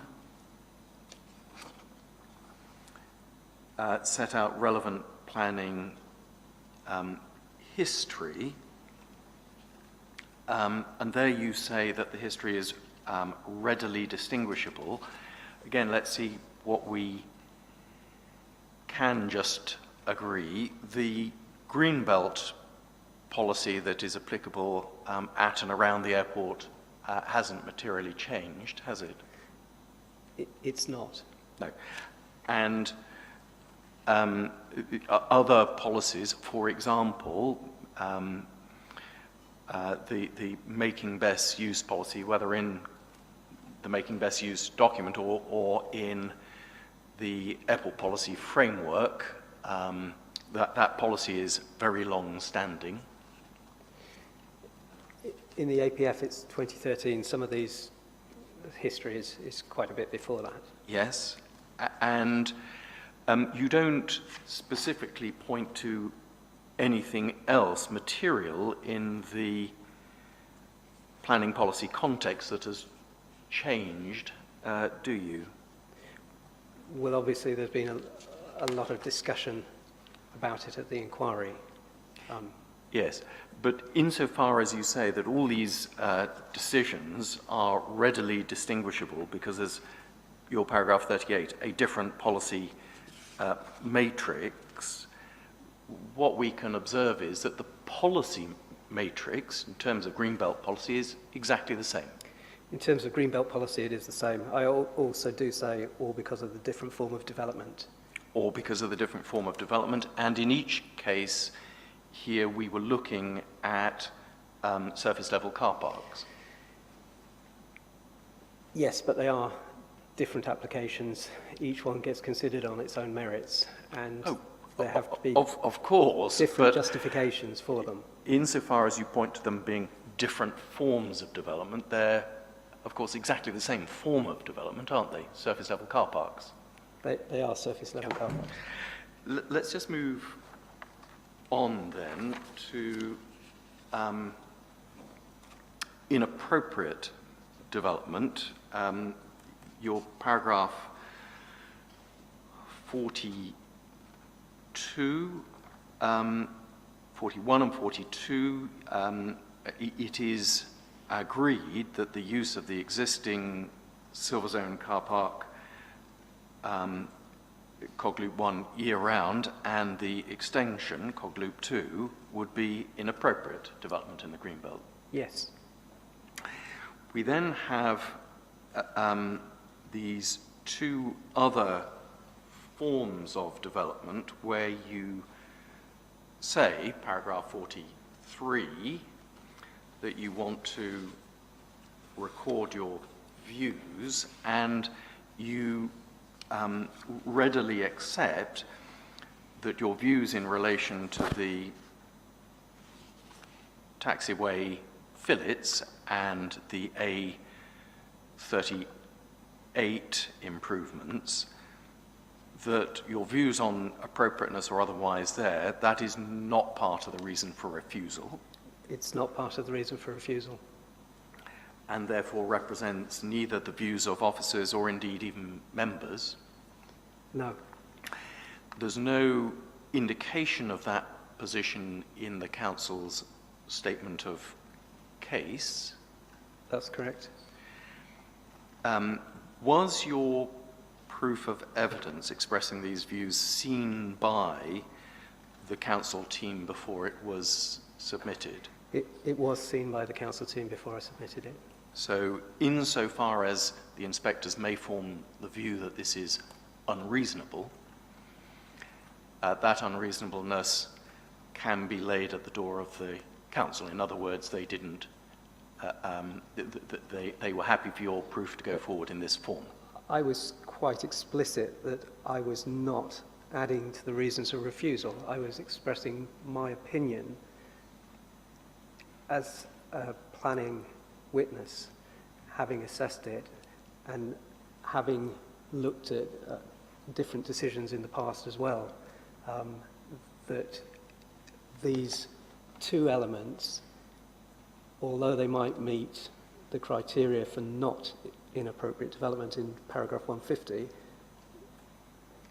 could be considered inappropriate development in this context. And I would use the example of, say, Red Hill Airfield, which had major... the runway there is less length than the area that was being considered here. Now, in your evidence in chief, you've made it very clear that you're not withdrawing either of these points, so I will cross-examine you on them, and that remains your position. You're not withdrawing your position on either of these points.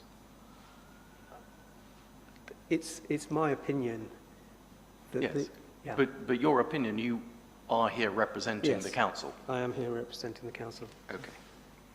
So let's look first at the airside infrastructure. You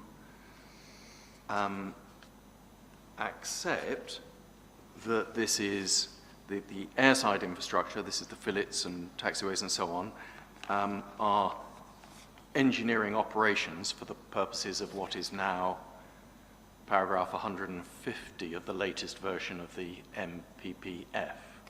Yes. Can we just look at the location of those works? So this is where I'm going to get you to look at a CD document. So do you, I don't know how you've got access to these things. Have you got it on your computer? I could If I give you a number. All right. If you give me a number. So CD 1.8. Bear with me 1 second. Of course.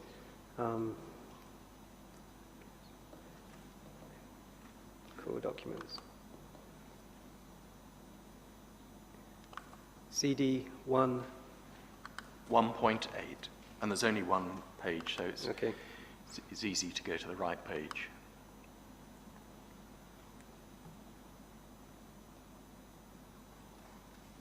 I'm assuming it's a reasonable size PDF.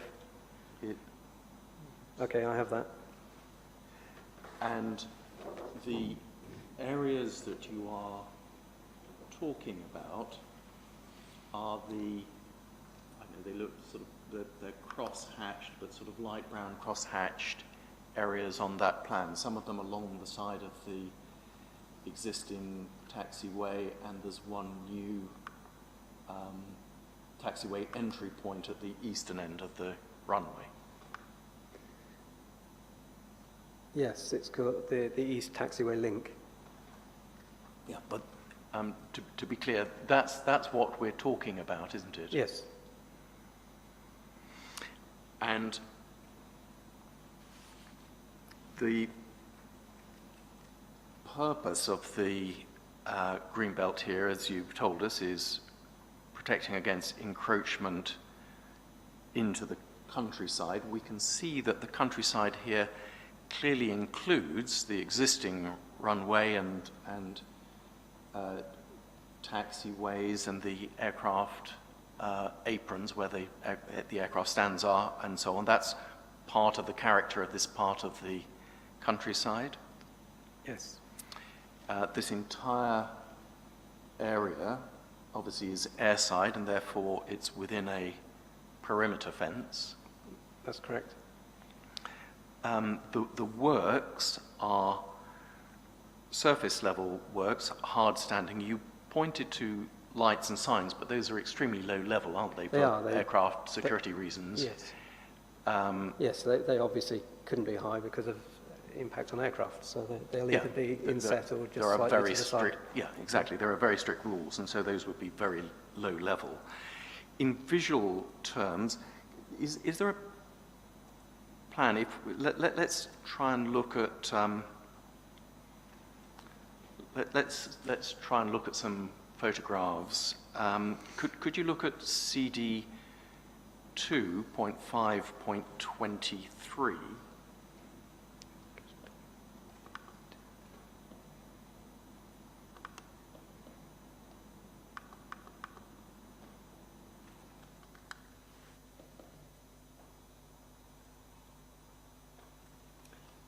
Do you have the document, first of all? I have the. hang on. Is it the one that starts with zone of influence? Yeah. Drawing. Yeah. I haven't. Hang on just a second. Sorry, CD2. 2.5.23. Yeah.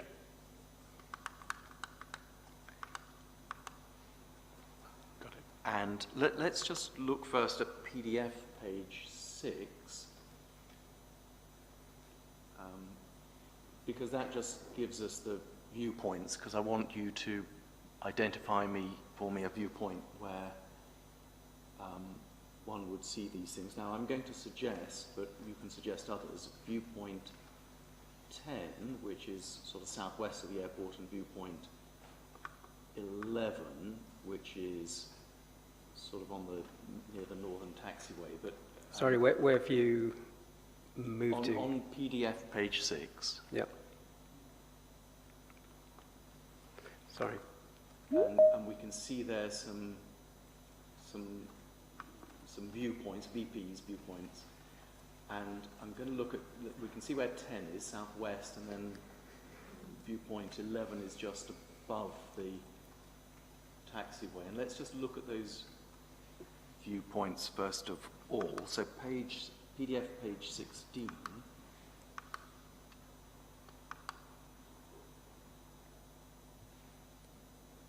So we see there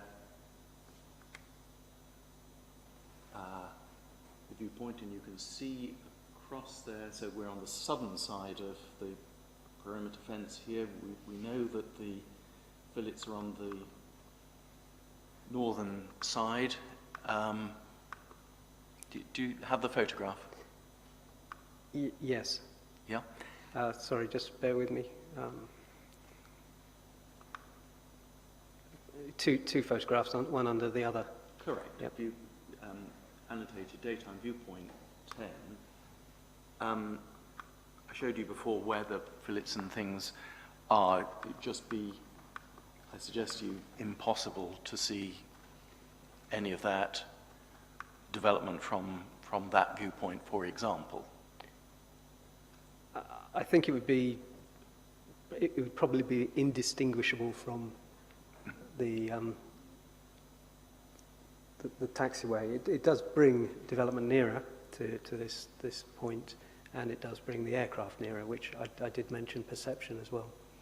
Well, you say it brings the aircraft nearer. The fillets are to the taxiway. The aircraft will be on the runway at their nearest, and it doesn't bring it any nearer there, does it? It doesn't bring it nearer the runway, no. No. Nearer than the runway, sorry. Yes. And if we look at the next page, just remembering where that was, we want to try and look at viewpoint 11 and viewpoint 12. So the photos there on the next page, PDF page 17, the top one is viewpoint 11. The legend for the viewpoint is just at the top of the photograph. Yep. So viewpoint 12, not so useful, but viewpoint 11 there, because of the rise in the ground there, that's just north of the taxiway that has been widened again.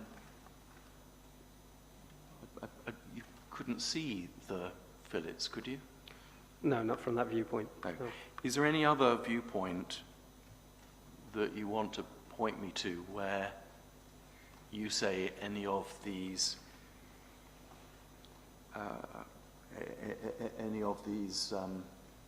fillets or taxiways would be seen? Do take me to one. Remember, the plan of the viewpoints was page 6, if you want to go back to the plan.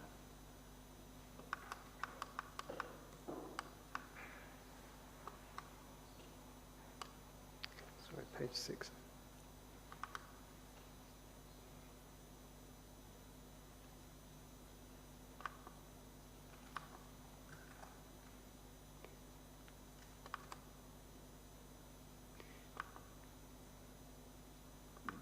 Try viewpoint 6, for example. That's on PDF page 12. That's at the eastern end of the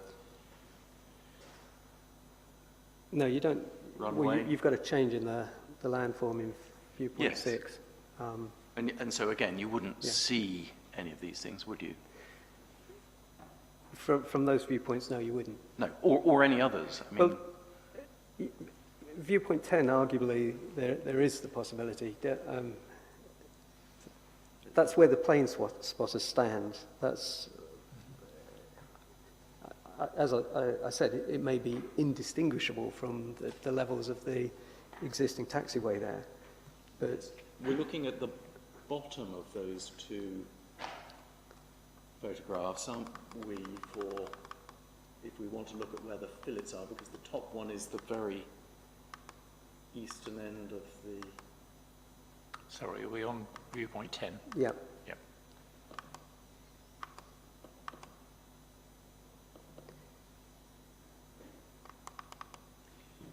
The top photo there is looking at an area of the runways and taxiways where there is no widening. So you're looking at the bottom of those photographs. I am looking at the bottom one, yeah. And so insofar as the inspector wants to get a feel for the extent to which this has changed the character of the countryside in this area, he needs to note, one, the character is already that of an airport. Yep. Yep. Two, there's a security fence that means that people can't get in and get closer views than the ones we're looking at. Yep. They can't get in and get closer views. They do stand there with their telephoto lenses. Yes. They do stand there with their step ladders against the fence. Yes. There are Right. views.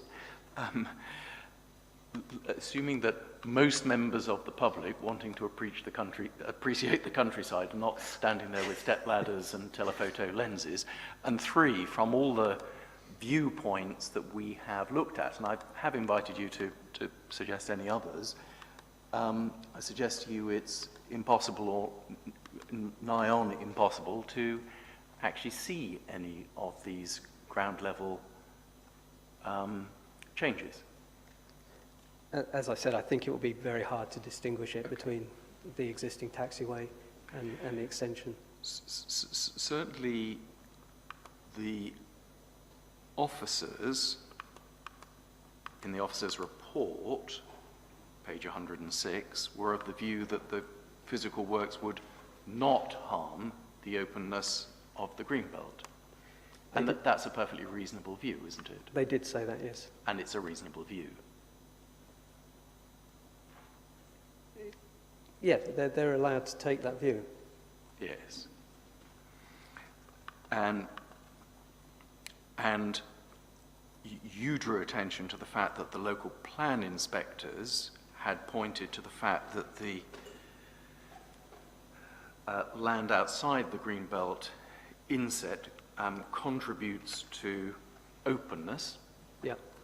And of course that's with a very large runway and system of taxiways in it. It is. And as we've just discussed, it's very difficult to discern how the proposed changes make any material difference to that. I did address that there is a spatial element to this, that there is an increase in that hard surfacing area. Yes. But it doesn't change openness. It remains open, doesn't it? It remains open, but it changes from a grassed area to an area of paved, engineered pavement. Okay. And in any event, even if the inspectors thought it was inappropriate, the harm to the greenbelt, as we just discussed, would be absolutely negligible. It would be limited. It would, I mean, to use Mr. Melling's words, it would be limited. Then the A38 improvement works. Again, it is agreed that in the terms of the MPPF paragraph 150, types of development that are not appropriate, that this is local transport infrastructure. Yes, that's agreed. Again, let's just look at the nature and extent of the works. So CD 1.32. Sorry, my computer always opens it in the same window. Don't worry. CD 1.32.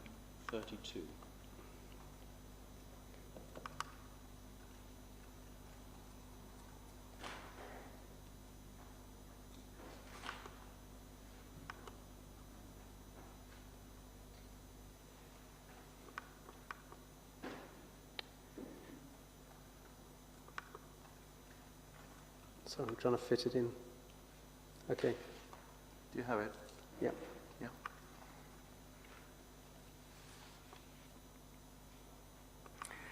And we can see that these works relate to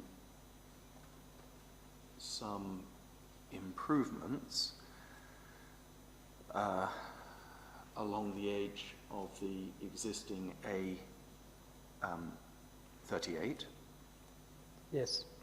It is, the inspectors will have inspected it, but it is largely already developed land, isn't it? Yes, there's a lot of, the site is obviously highway. Yes. The additional highway itself is extremely limited. It's widening and other alterations. Well, we can see them here, Yeah. but it's limited. It's not a new bypass. No, or it's something of that not a sort. new bypass. No, and very limited improvements.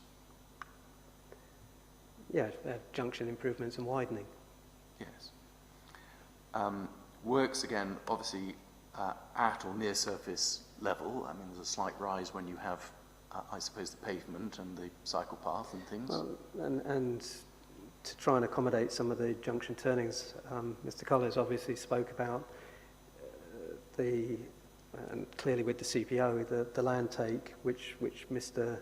Mellings does also pick up on, the land take and the embankments in order to support that. Yes. So there is movement further. Yes, but the embankments are already there. We're just simply, we would be creating embankments to hold back the land that is there. We're not raising the land in those areas. Okay.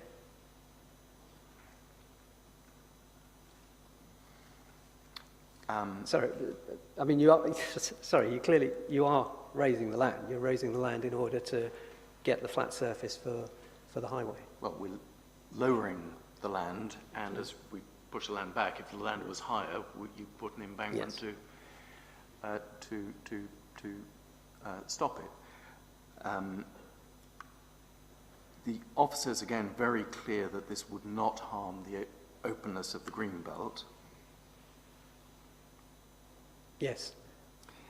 The position on whether or not this is inappropriate in the green belt seems, again, Mr. Melling's evidence set this out, don't have to go to it unless we need to, but is inconsistent with the position taken up by North Somerset Council and indeed other councils on the South Bristol Link Road, which crosses the green belt. He does point that out, yes. And that obviously involved far greater lengths of works than we're discussing here. Yes, I can't remember the exact figure he quoted, but yes. The works we are proposing here are also, of course, proposed by the council itself as part of the A38 major route network improvements. Yes, so the council would have to take the view of whether it can be carried out under engineering operations as not inappropriate development or not, or whether they need to apply for planning permission. Yes, but insofar as it's inappropriate development in the greenbelt or not, we know the position of both the officers and the members, neither of whom thought this was inappropriate. That's correct. Neither of them said that. So there's no obvious reason, is there, on their own scheme why they are going to conclude that this is inappropriate development in the greenbelt? They would want to look at it very carefully. Well, they did. We know what their conclusions Okay.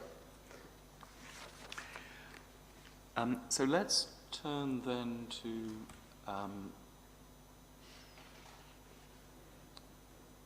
the next topic, harm to the greenbelt.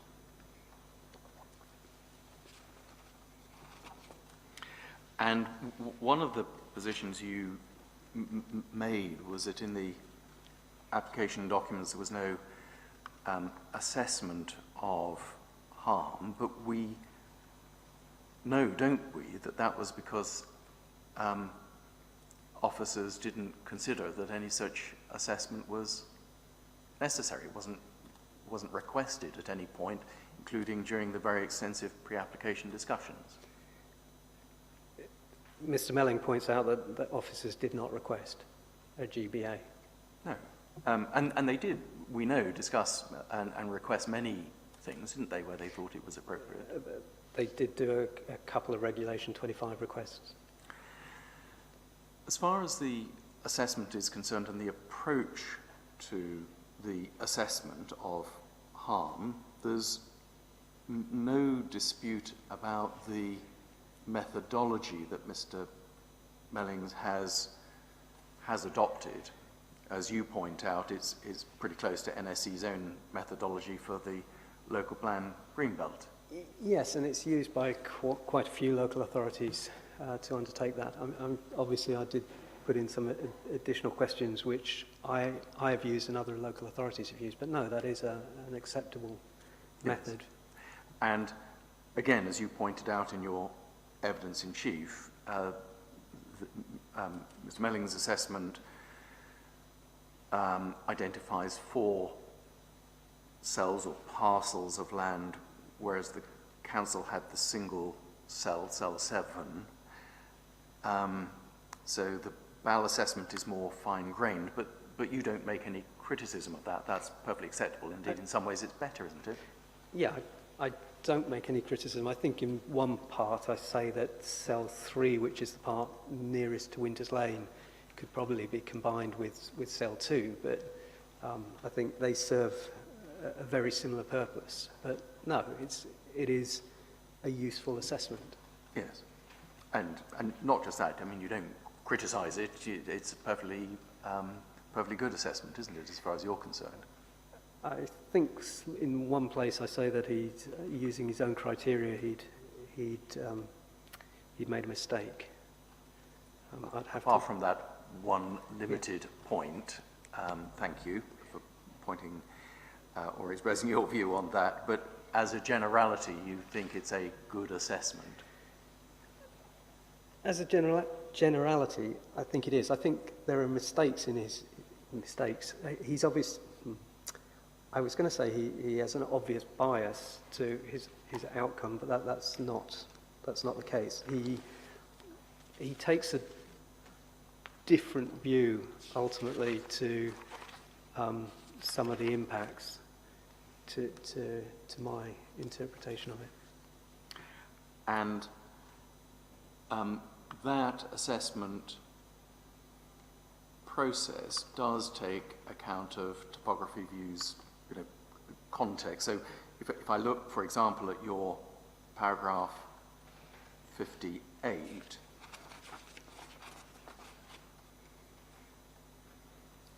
where you say the scale of development proposed by BAL is significantly greater than the several hundred cards in the Birds Farm decision. I mean, you're not, I don't think, suggesting that all that is necessary to do is simply scale up another decision on another site. No, I'm not suggesting that.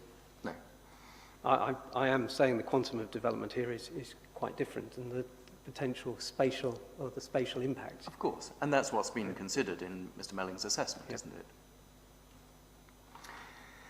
Now, much is obviously, in a sense, down to judgment and professional judgment, and you have a view, and Mr. Mellings has a view, and ultimately it will be the inspector's views that that count. Mr. Mellings, in his assessment, his Appendix A assessment, did have the benefit, didn't he, of a professional landscape witness. In fact, Mr. Ferber, who's appearing later this week. Yes, he did. And in fairness to you, you didn't. No. Let's just then talk first, we're going to talk about cog loop 1 and cog loop 2. And cog loop 1 obviously being the year-round use of the existing cog loop area, and cog loop 2 being the extension. So I'll refer to them as that. Sometimes they're referred to as cog loop phase 1 and cog loop phase 2, but Okay. I think we both know what we're talking about. Let's just talk about the physical nature of the proposals. Cog loop 1, the net pave surfacing and the temporary lighting and the access routes are already present, aren't they? They are present, yes. The only thing that's being introduced, as you told us in your evidence in chief, are permanent lighting columns and CCTV columns. Yes. Probably there will be more asphalt, tarmac, because there has to be a breakthrough in the bund to get to cog loop phase 2. Okay, but that's obviously pretty limited. You're talking about literally a route through from one area to the next. That's correct. It's shown on the plans. Cog loop 1 is already used for parking during the summer period, and cog loop 1 does not add, does it, to the peak parking supply. Cog loop 1 is intended to deal with an issue with the winter peak. So when we talk about the 4,200 spaces required, cog loop 1 doesn't add to the 4,200, does it? Because it's already there in the summer peak. It's there in the summer peak, yes. It's a winter peak problem that, you know, a lot of people now take trips, you know, around Christmas, New Year period, and it's to meet that demand, isn't it? That's correct. You made the point in your evidence in chief that you know, it's now going to be full all year round. Of course, it's extremely unlikely to be full all year round, isn't it? The point is it's to meet a winter peak. The permission will allow block parking of up to 3,650 Yes. vehicles. How it's used by the airport will determine whether it's full all year round. Yes. What we know from the highways evidence, without re-going over it, is that month by month throughout the year there are different peaks. There's a Yes. summer peak in Yep. August, which is what drives the need for the 4,200. Christmas and Easter as well. And there are peaks at other times of the year, Christmas, and as you say, Easter is another one. And so cog loop 1 is needed to cope with those other peaks, isn't it? That's correct. Cog loop 2, just still again on the nature of the proposals, again, is to be used for net pave, is to have net pave type surfacing, which is intended to lessen, I think the visual impact is similar to grass. We can look at it in your photographs. Why don't we look at your rebuttal? Yes.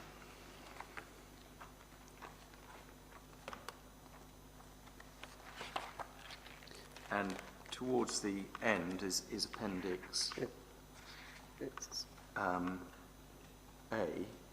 B. So just a few pages from the end, you know, sort of 3, 4, 5 pages from the end. And you have series 1.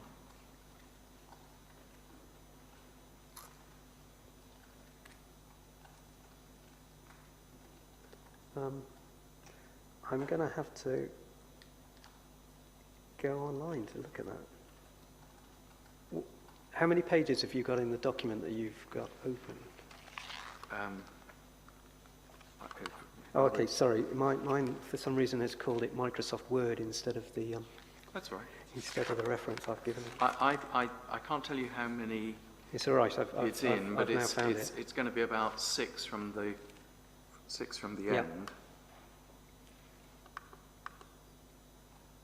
Which view were you looking at? I think you call it Series 1. Okay.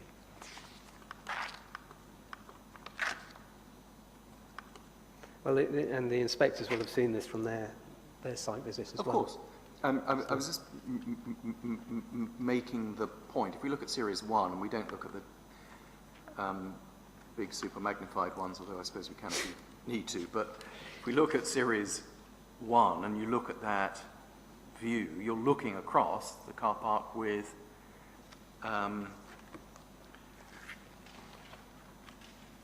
It looks like with the net pave surfacing.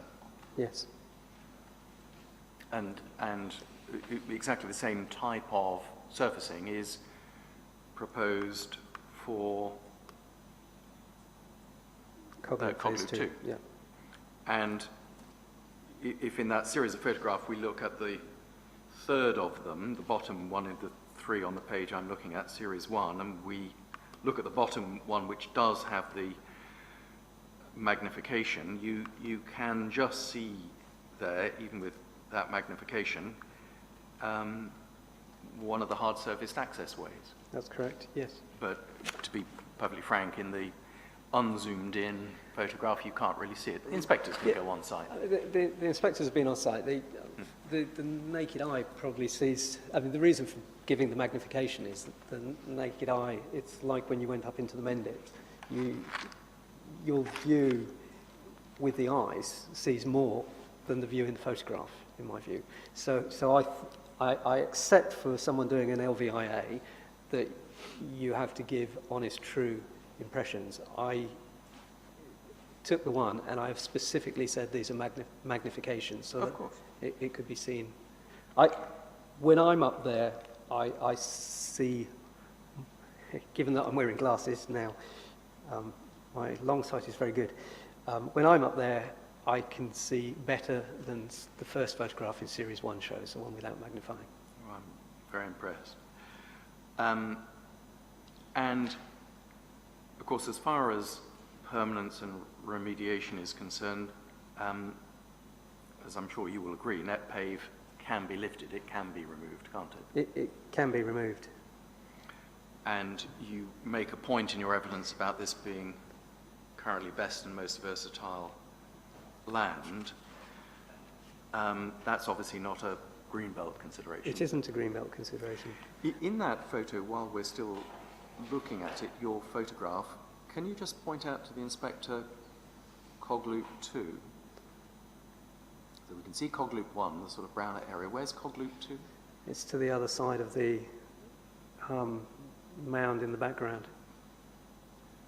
I believe the inspector will have stood. So if you scroll down, I'm assuming at the moment you're talking about my top photograph without the magnification. Well, you can... If you scroll down to some of the others, so on page, I wonder if I've got numbering in the real thing. Well, if we call the one, you know, the first one, Yeah. and then 2, and So- page 3. So not the first one. You scroll down to the second one, and you start seeing at the top photograph, moving along, the bund at the top is behind which Cogloop phase 2 will be. I think the inspector will have, if you scroll down to 3, and then there's the middle picture, I think the inspectors will have walked through that gate where the temporary mobile lighting column is. I believe that's where your bus will have stopped, and then they'll have taken you up the bund and viewed Cogloop 2 on the other side of it. And no buildings are proposed, are they, on Cogloop 1 or Cogloop 2? No, it's... It is one of the advantages, isn't it, of what is proposed, that because the reception area is already there in a different part of Silver Zone, that the buildings, the cars can be sort of dropped off and received, Yeah, there are no buildings proposed in these areas. there are no buildings. I think, I'm But assuming... that's an advantage, isn't it? In greenbelt terms. I don't know, it's I mean, if you had buildings in here, that would be a further harm. So that's not part of this consideration. And I mean, I think the inspectors will have seen, if they did the same trip as I did, that you come to the reception area and then there's around 1,000 car parking spaces to the left of it as you're next to it. And then you carried on round and came into Cog Loop.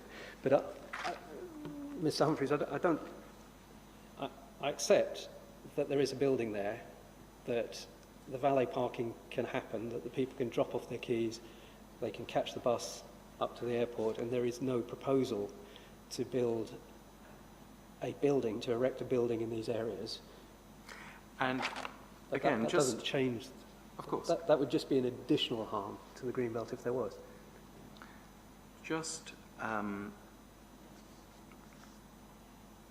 while we've got these photos and we can come back to them, I think you yourself made the point that apart from that view of the bend in Winters Lane, if one was to go to your other views, viewpoint 2, 3, 4, 5,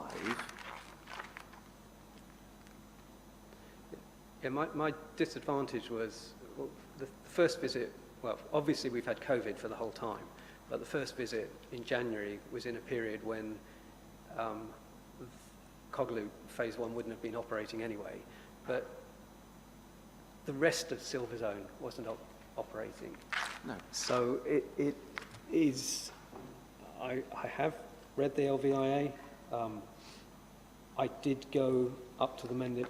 I did get a view across, but unfortunately there is no car parking from which I can get an idea about glint, glare, colour.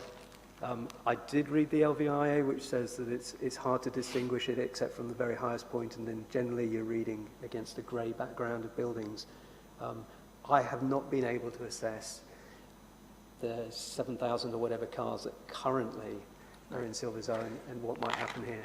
Of course, and of course the inspectors will go round and will form a view, maybe have formed a view, but from those viewpoints, there's a point that you yourself make, other than Winters Lane, that corner of Winters Lane, because of the topography, because of the lie of the land, from the viewpoints 2, 3, 4, 5, 2, 3, 4 and 5, it's, I suggest to you, extremely difficult to see either Cog Loop 1 or Cog Loop 2. Yeah, definitely. But can we agree that, first of all? Well, it's extremely difficult.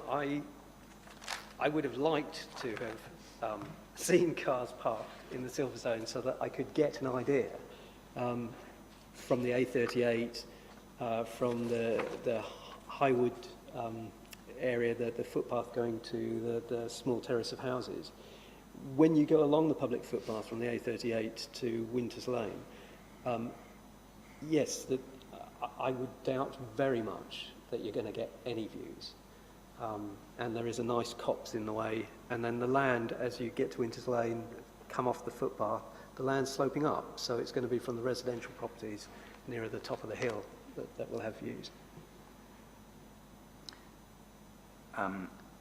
Let's move on slightly. So physical, you call it spatial, physical and visual impact on openness. And here really the dispute is about the degree of harm. We say it really is limited, and you say it's much greater. So again, let's just discuss that as an issue. Cog Loop 1, when considering the degree of harm to openness, the inspectors should take account of the fact, shouldn't they, that this is an existing seasonal car park. The physical, apart from some lighting columns and CCTV, all the physical development is there. Yes, they will take account that for up to 6 months of the year there is potential for parking of the 3,650, that the physical development of the asphalt and net pave is there, and yes, other than the lighting columns and CCTV. The physical context for Cog Loop is obviously, because you can only really see it from the south, is the existing wider airport development. So your views, for example, from the Mendip Hills, in that series of photos we were looking at, insofar as you see it, even with magnification, you can look towards the airport. What you see is the airport. Yes. I would emphasise, yes, if there were the 7,700 or however many cars in the main silver zone, the 3,650 here would be read as part of that as well, addition. Yes. As far as the sort of visual aspect of this is concerned, again, I'll take you to some other photographs now. CD 2.5.24 this time.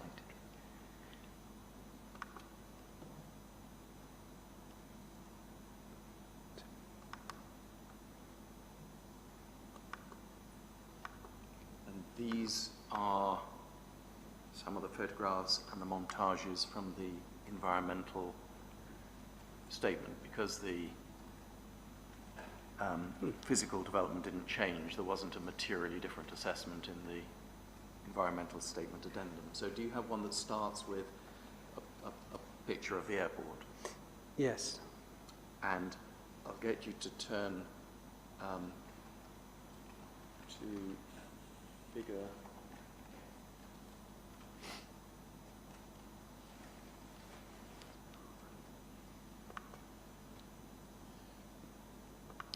I think it's going to be figure PDF page 11 and 12.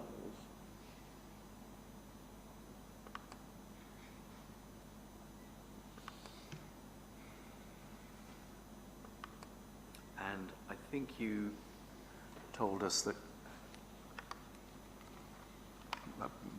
might have got this wrong, did you tell us the Cog Loop started in operation in 2017? It shows up on the photograph, on the aerial photograph, Okay. from Google in 2017. I think it started in 2016. Okay.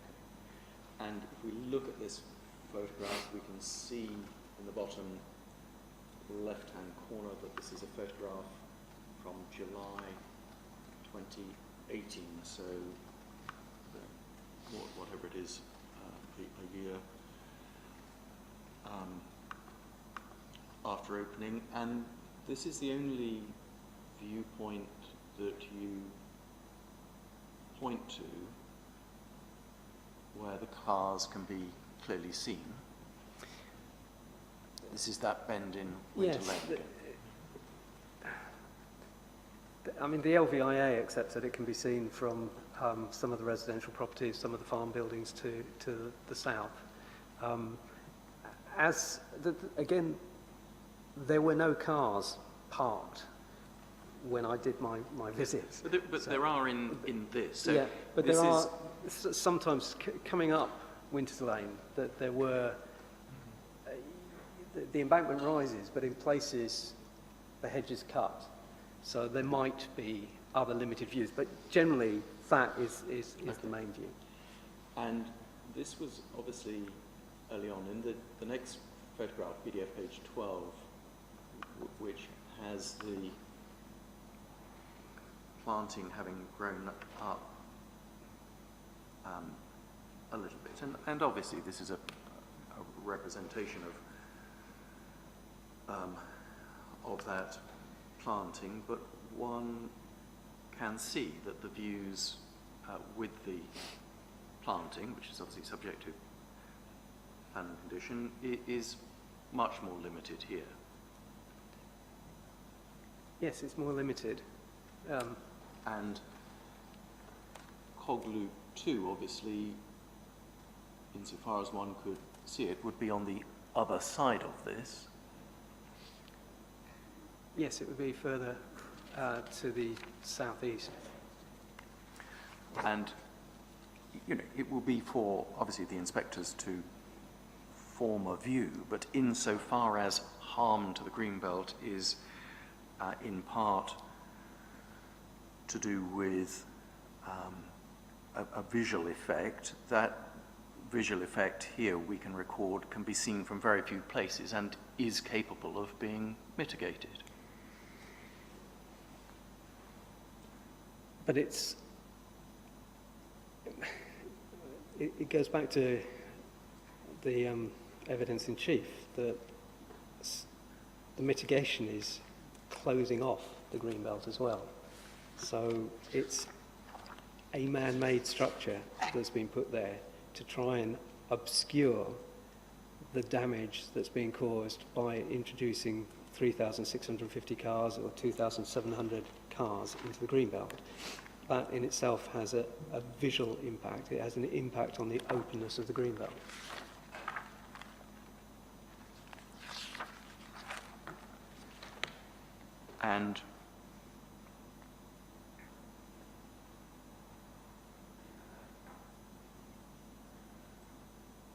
And I think, as you tell us in your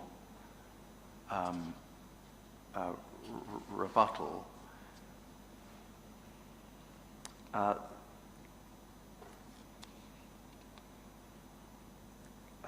think you accept that there are at best glimpsed views from other areas. Yes. Yes, the LVIA did highlight that there were some. I again say that I have a disadvantage in that there were no cars parked, so it was very difficult to discern from the A38, from the footpath, from Winters Lane, exactly where Cog Loop Phase 1, Cog Loop Phase 2 would be and how visible they were. As far as the AONB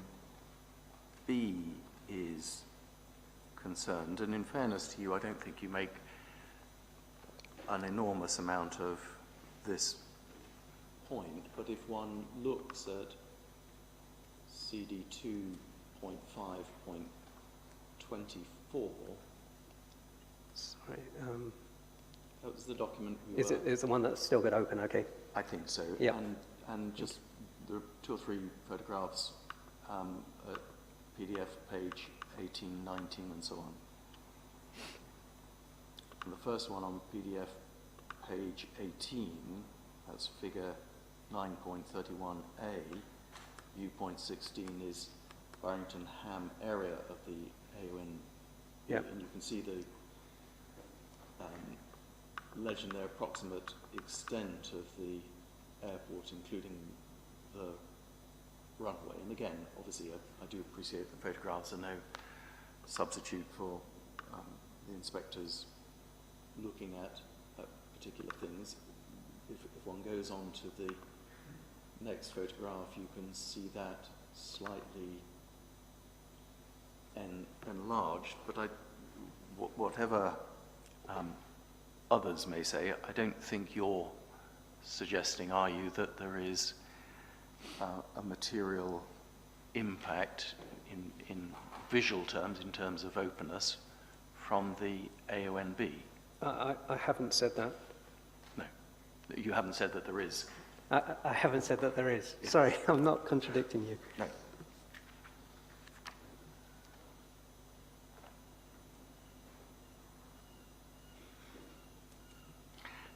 And insofar as you made the point in relation to Cogloop 2 that there would be the introduction of a bund, and that is itself artificial. Of course, again, as we've already discussed in relation to Cogloop 1, it's extremely difficult from any viewpoint to get a view of the Cogloop 2 site, and insofar as one sees it from that bend in Winters Lane, any bunds for Cogloop 2 would be on the other side of Cogloop 1, and indeed on the other side of the Cogloop 1 car parking. They would be.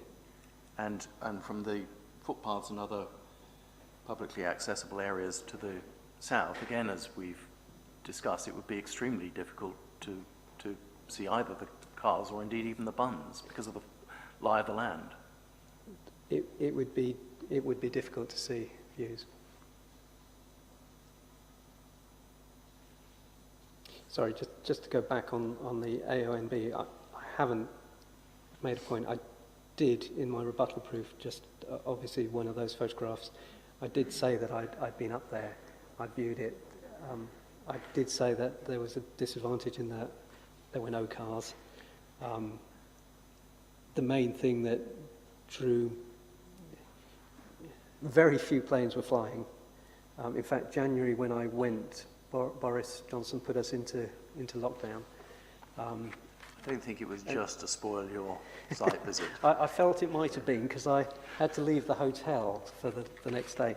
So there were very few planes flying, but what they drew your attention to it, and their vivid colours showed. Of course, you know, if one's standing there and particularly looking at the airport, one will see the aircraft. There's no doubt about that. That is part of the existing character of the AONB and its setting. Its setting, wider setting, It is there, it's existing, yes. Sorry, just on that point, were you saying it slightly the other way around from the way that Mr. Humphreys was saying it? Mr. Humphreys, I think, said if you're looking at the airport, you'll see the planes. I got the impression you were saying it the other way around, that if you're at a viewpoint, you will see the aircraft and that will identify where the airport is. Was that the way you were saying That's it? how I saw it. So Yes. they have vivid colours. They move along the taxiway or the runway. The rest of what you see, the buildings, if you do see the buildings, are grey, really. Yes. So you read the aircraft. That draws your attention to the airport. So you see very little of the buildings and those structures, but you will notice the aircraft, I suppose, as you say, because they have colour or they move. Yeah, they're quite a few of them have vivid tail fins that attract your attention.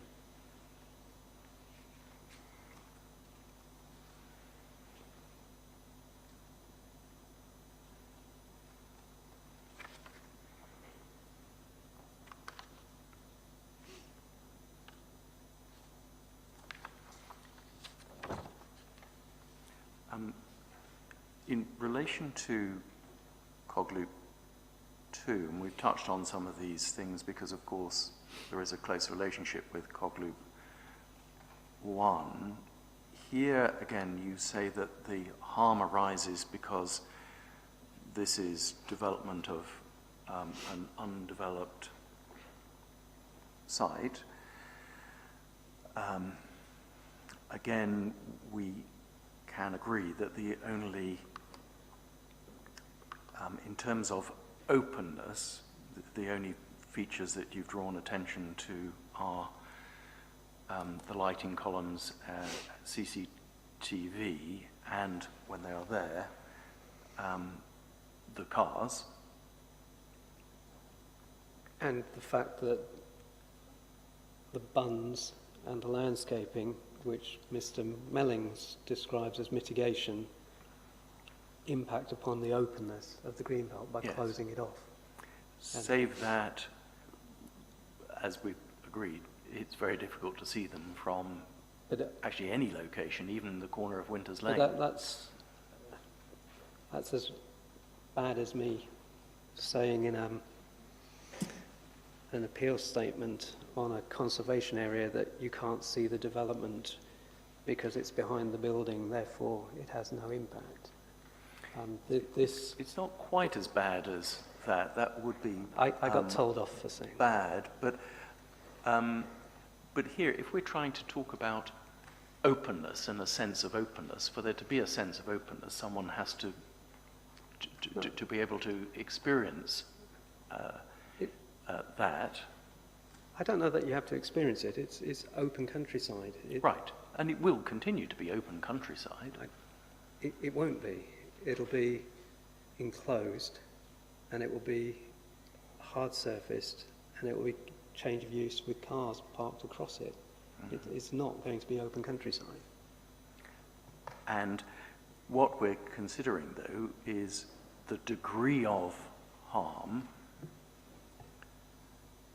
to openness, and in terms of degree of harm, you are not pointing to any viewpoints where there will be, there may be many other cases where, Greenbelt cases where it would be very obvious that there's a loss of openness. You're not pointing to any viewpoints where people would particularly experience this loss of openness. I don't believe it's just views, though, because... No, hang on. You're not pointing, though, are you, to any places where there would be experience of this loss of openness? No, I haven't.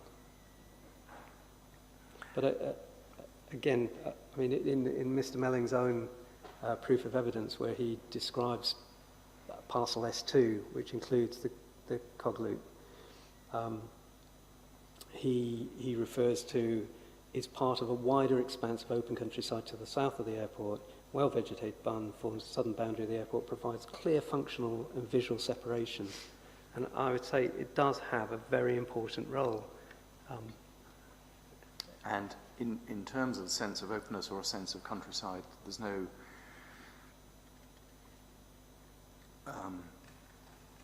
suggestion of any other impact apart from visibility, and not being, I mean, this is next to an airport, as you pointed out earlier. It's not being suggested that there's any noise impact or anything of that sort. No, I did refer in evidence in chief to the traffic associated with it, with the comings and goings, the increased activity that would take place. But for that to be experienced, it would have to be seen. Unless you're within the car park. You'd obviously see it then. But from anyone else, there might be movement, but that's within that car park area. I think it will add to the impression in the surrounding communities. Not just the impression. It will.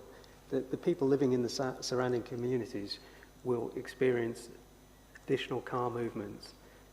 They will be coming down to the south side. Yes, they may not appreciate that 2,700 cars are moving in and out of Cog Loop Phase 2, but there will be 2,700 additional vehicles coming into that area. I think it will have an impact on the people. All right. You haven't suggested, have you, that any of the other parcels of land in Mr. Melling's assessment, the 4 parcels, that any of the others are to be preferred to Cog Loop 2?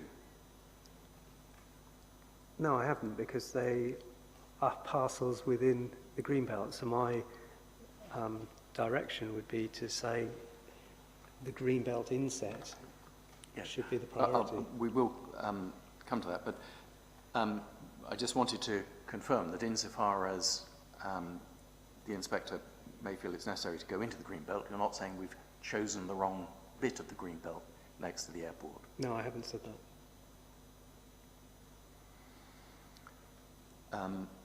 And you end up by concluding that this is a stark and clear encroachment into the countryside. We conclude differently, that the harm is much more limited, but ultimately that's a matter on which the inspector will form, or the inspectors will form their judgment.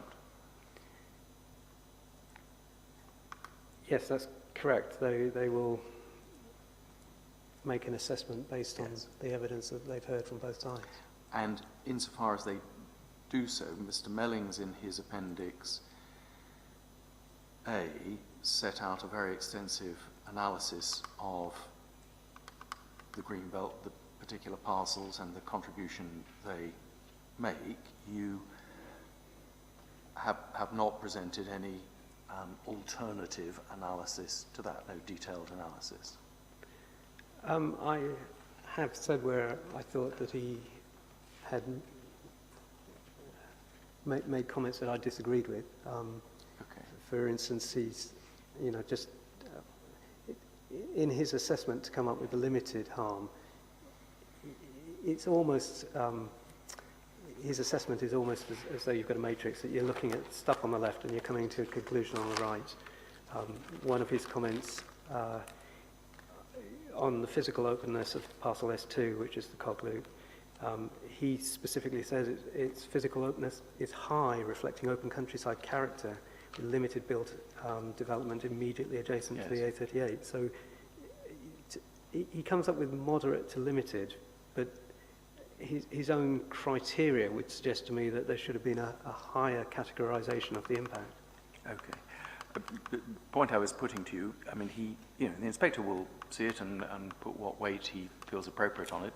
I'm not going to debate that with you, but there's no countervailing sort of analysis of the countryside and its purposes or no, those things from you. The council had done its Greenbelt assessment in April 2021, which had fed out of the original when there was a joint structure plan proposed. So the council's own assessment is there. There's no reason, I would say, for me to carry out one when that's so recent. And we know ultimately in relation to the appeal proposal what conclusion those same officers came to. Yes. No harm to the Greenbelt. In your paragraph 69, we're going to go on to very special circumstances in a minute, but paragraph 69, I just want to check your point here. You make a point about accumulation of development in the Greenbelt and context of previous development. Obviously, the previous development comprising the existing airport is actually part of the baseline, isn't it? Yes. And what the inspectors have to consider here is the effect of the proposed development itself, not the effect of development that has already been granted planning permission by the authority. No, what I was highlighting though was that there has been incremental eating away of the Greenbelt over the years, probably since the 1995 permission. Airports naturally have their permitted development rights. As a statutory undertaker, that gives them all sorts of rights to do things. In this instance, BAL have chosen to do a significant amount of car parking, which then has been reinforced through or rationalised through the planning permissions. Yes, but that's only within the airport boundary. Cogloop Phase 1 wasn't within the airport boundary. It's then taken another chunk. It only becomes inside the airport boundary when a relevant planning permission exists. Yes, exactly. So the 95 permission gave them the land on which they could exercise their statutory undertaker role and their permitted development rights. Precisely. Fine. Now let's just turn then to very special circumstances. And there are the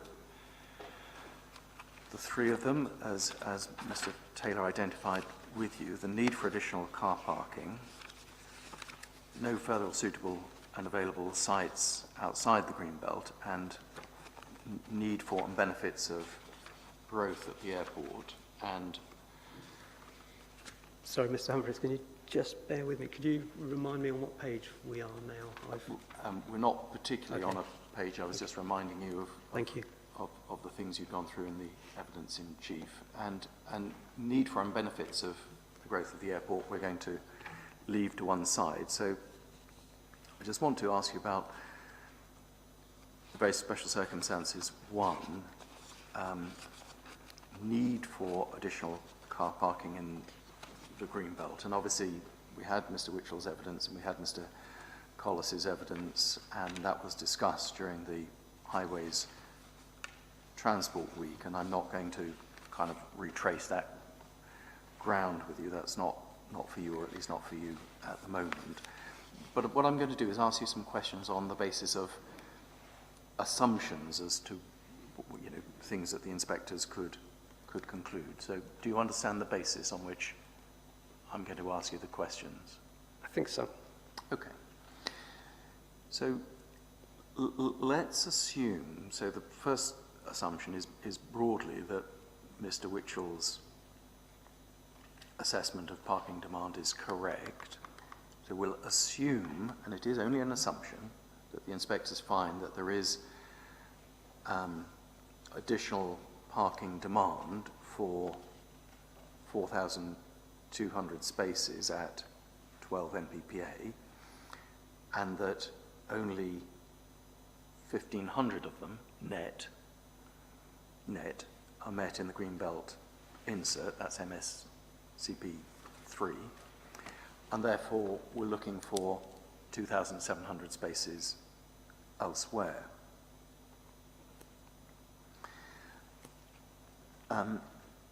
So that's the assumption. If those spaces, the 2,700 spaces, are not met in Cog Loop 2, remember Cog Loop 1 is for winter peak, it doesn't add to the summer peak. If the 2,700 are not met at Cog Loop 2, it seems to me there are broadly three alternative things that could happen, and I'm going to ask you a little bit about each of these. First alternative is that the passengers in those 2,700 cars could park in unofficial car parks in the Greenbelt. That's alternative one. We'll come back to them. Alternative two is that those passengers for the 2,700 spaces could instead arrive by taxis or be dropped off. And I think the third logical alternative is that those additional passengers could come by public transport. Let's just sort of explore. You didn't go for the fourth alternative, which is that they don't come at all. Well, we're assuming that the passenger growth does get to 12 million, and therefore they do come to the airport, because, you know, we agreed the forecast with Mr. Okay, sorry. Foley. So I'm assuming that the airport gets to 12 million rather than it doesn't get to 12 million, and I'm just thinking about how people get to the airport. So let's just explore those. Firstly, passengers parking in unofficial car parks. If the demand was there, but Cog Loop 2 was not provided, as far as parking on unofficial car parks in the Greenbelt is concerned, that is, isn't it, a long-standing concern of the council? Yes, that's correct. Can we just look in the officer's report at the way it is expressed? So CD 4.11 is the document, 4.11.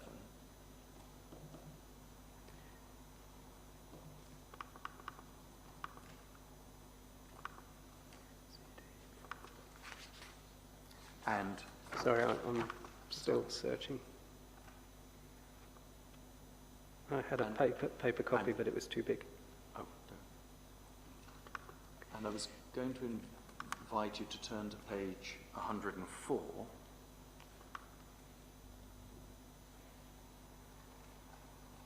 PDF, page 104. Correct.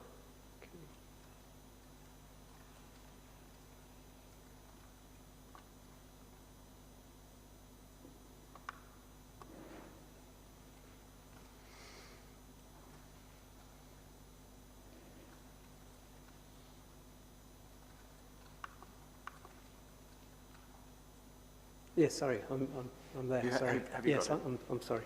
And you can see there's a subheading near the top of the page, unofficial airport car parks, 104. That's all right. Tell me, have you got it? Yeah. Unofficial airport car parks and other parking and waiting arrangements. The scale of unauthorised and unofficial off-airport car parking remains a significant planning issue. The Council has been successful in defending planning appeals for unauthorised airport car parks and closing down a number of unauthorised car parks, but it is an ongoing and resource-intensive problem.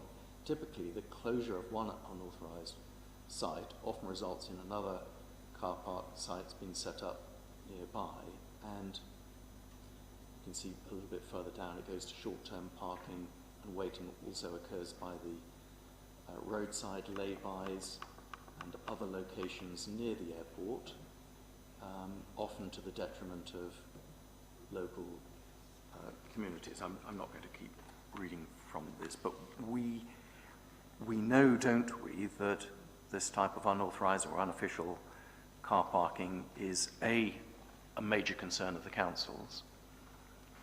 Yes, that's correct. It's also a major concern of local communities. Yes, we obviously heard from some of the residents in the first week. Yes. A lot of this parking, I mean, which amounts to thousands of spaces, is occurring in the Greenbelt. Yes. And the council seeks, Section 106 assistance from the airport and other support in enforcement against such That's uses. correct. Yes. Many of these car parks are on 28-day permitted development rides, and is suggested here, and as soon as one closes down, it then just pops up nearby on another site, and these are often, usually, completely unacceptable, aren't they, in planning terms, and unacceptable to communities? Yes, council has been successful in taking enforcement action, and I think in my survey of that, I think they turned up one that maybe they didn't win. I can't remember, but they've been very successful in taking action against them. I think on your page 23, your footnote 18,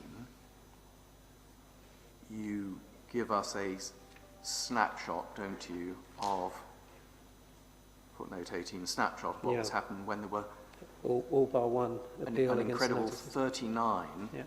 off-site car parks purporting to operate under 28-day permitted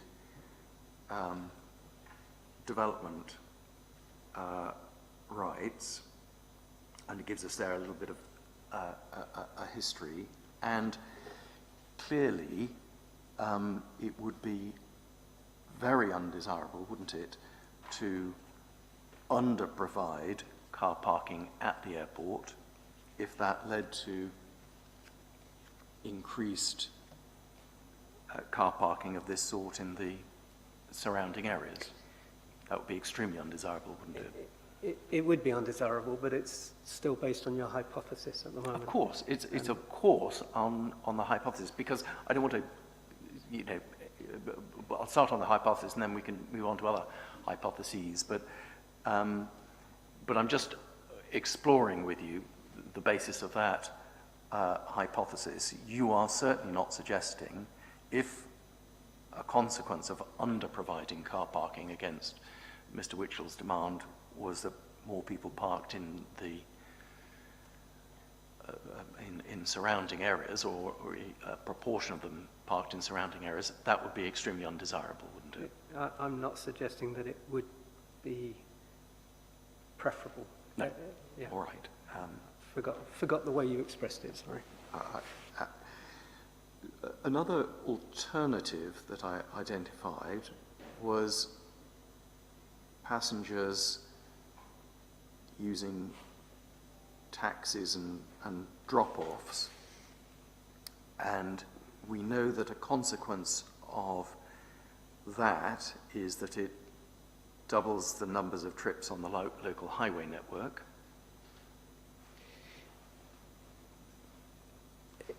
It could do. I'm not the highway expert, but on some airports, the taxi drop-off is tied with a taxi pickup, and BAL have obviously provided also a taxi drop-off area in the south side. And because taxis and drop-offs tend to be used more by local people, people aren't coming from Newbury by taxi or Dorset. More Bristol and Weston-super-Mare, that. Yeah, they will tend to be local, and therefore, and again, this was touched on during that first week by some of the local residents, a lot of this, the taxi use and the drop-off use, tends to use local roads. It's more local people coming from Bath, we heard from some of the councillors there, going through the Chew Valley in order to get to the airport. And again, that's undesirable if that was a consequence of under-providing car parking against demand.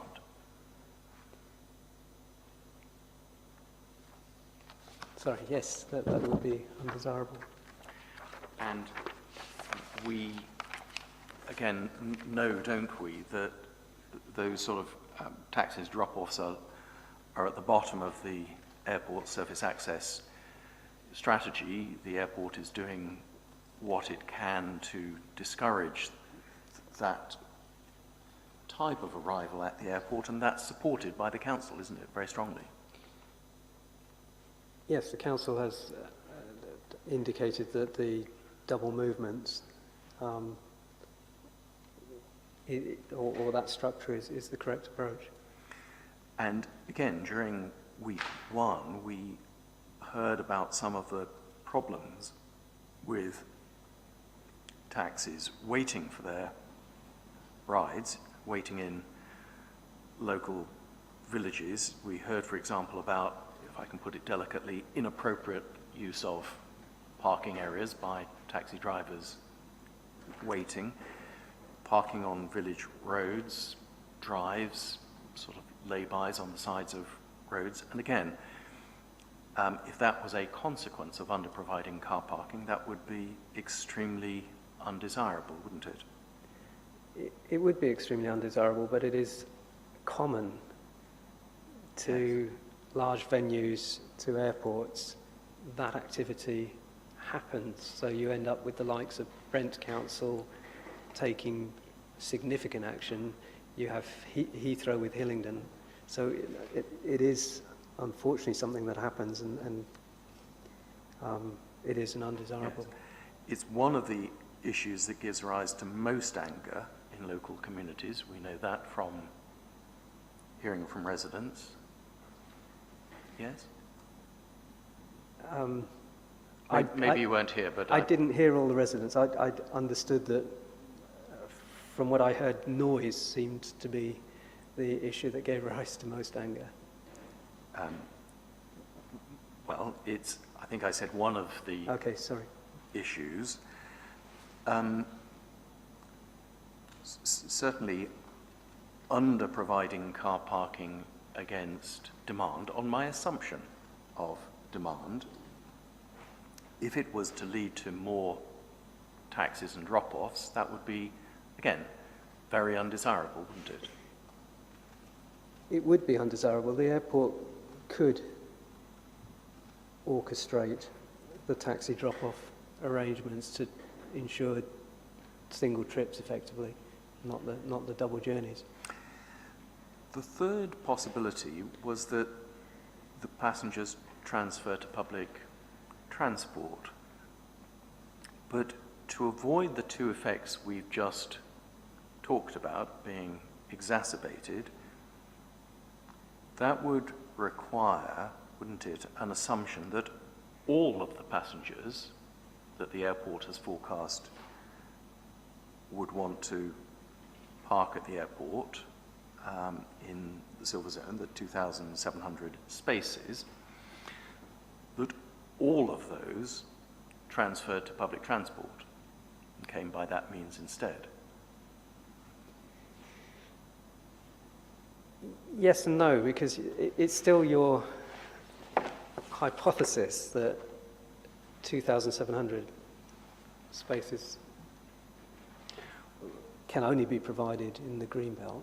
Yes. I'll come to where spaces can be provided, but yes, on that, of course, on that hypothesis. But I'm trying not to re-argue the highway evidence. But the advantage with public transport, then maybe you wouldn't get 2,000, realistically you wouldn't get 2,700 transferring to public transport, but you'd get a significant reduction, and that would then impact upon your very special circumstances case. And the way you put it in your evidence in chief about the Mr. Collis's public transport mode share target, the 5% rather than 2%, 2.5%, was if it was adopted and achieved. And that's very important, isn't it? It's not just adopting a target.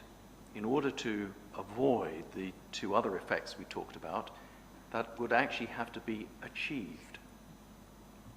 But he did show that and in cross-examination with Mr. Witchells, that Mr. Witchells' own range didn't include everything, and that it wasn't ambitious, and that it could be achieved, the additional 5%.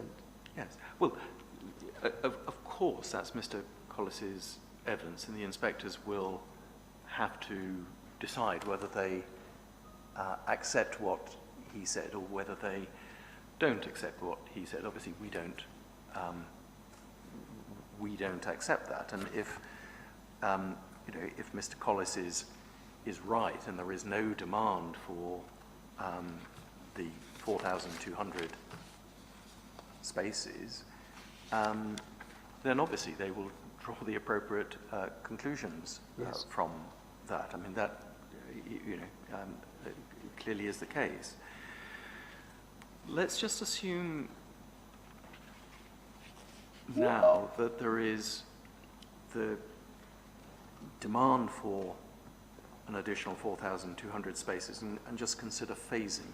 So we consider phasing of MSCP3 and CogLoop 2. Sorry, Mr. Humphreys, just make absolutely sure I'm following. We're still assuming that the parking demand overall from BAL is correct, and you're now looking at the phasing within that. Correct. Okay. And so what I'm trying to do is avoid a rather sterile argument at the moment of whether Mr. Witchell's right and Mr. Collis is right. Yeah, I'm just saying, look, let's assume this. Let's understand what the Greenbelt consequences of that are. So if we assume now that there is the demand, as Mr. Witchells has pointed out, and consider phasing, if there is demand for all of those spaces, the 4,200 by 12 MPPA, then are you able to, on that assumption, which I know you don't accept, but on that assumption, in Greenbelt terms, are we able to agree it doesn't really matter which comes first, because both will be needed?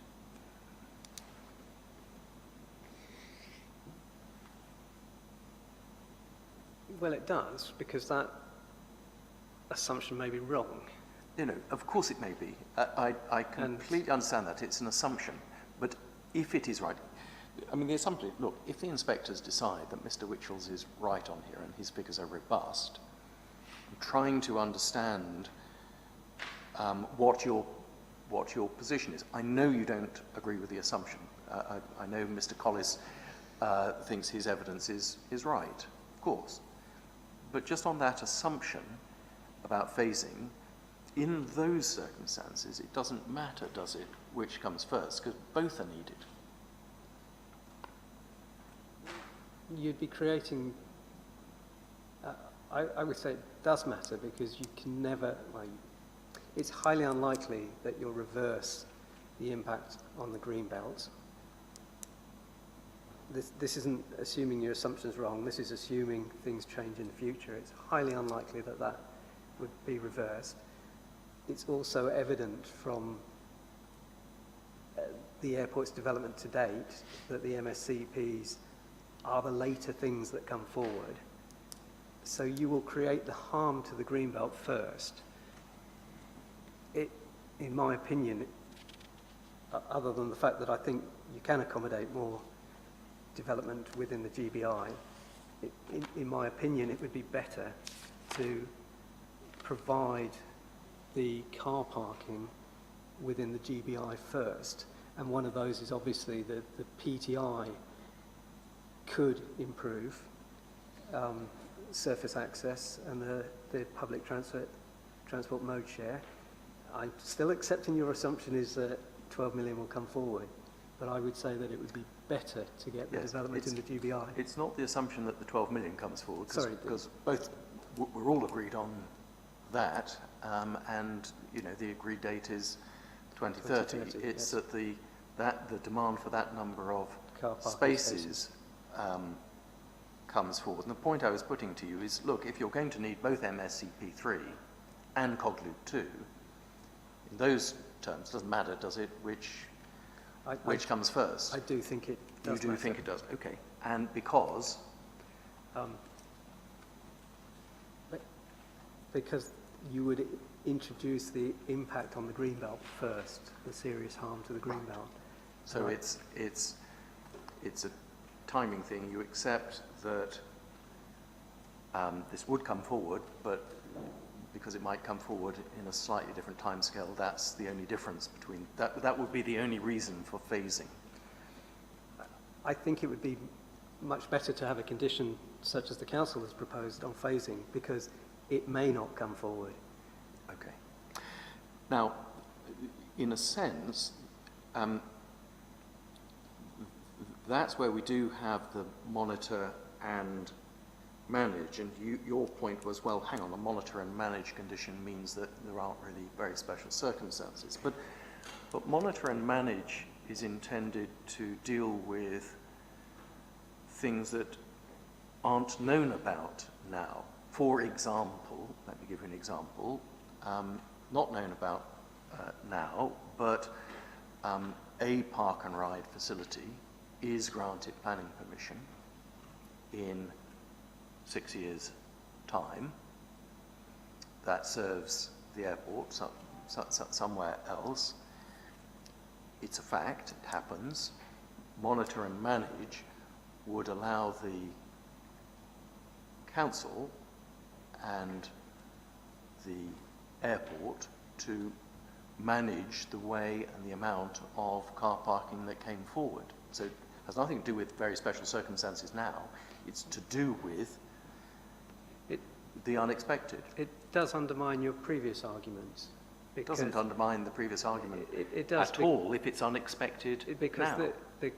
The car park, if the car park in the greenbelt is not produced first and an MSCP is, and then monitor and manage, which I still question that concept, but the monitor and manage is in place and the park and ride comes forward, you haven't caused the harm to the greenbelt, because you now can assess that actually we don't need 4,200 anymore. Yes. Because this has come forward. So for a period you might, except the period is up to 2030 anyway. Yes. And that's quite a long period for other proposals to come forward in. But look at your own evidence on this. Your paragraph 80. Paragraph 80. Sorry, Mr. Humphreys, was that 80? 80. I'm so sorry.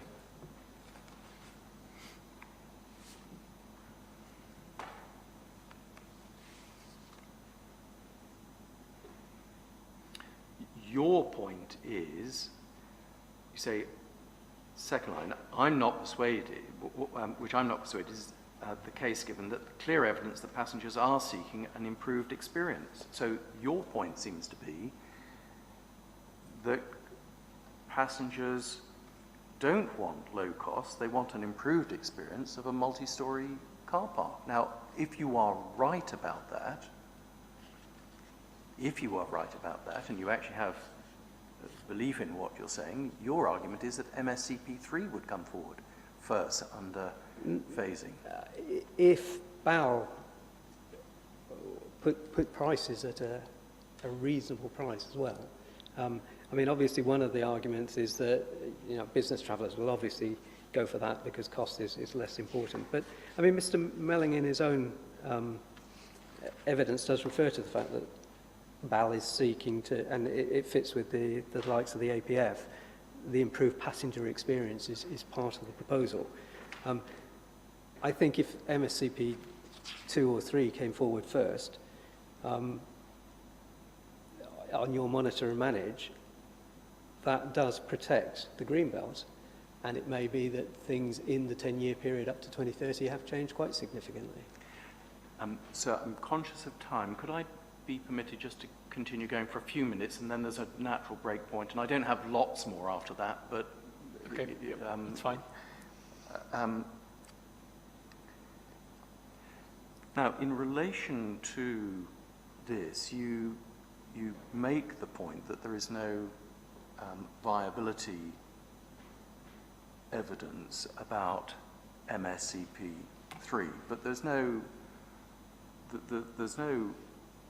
viability case here. We can probably agree, can't we, that a multi-storey car park is simply more expensive to construct than a surface level car park. Yeah, yes, it clearly is. And BAL is not a publicly funded body. Costs will clearly have to be reflected in the price charged for car parking. Costs will have to be reflected.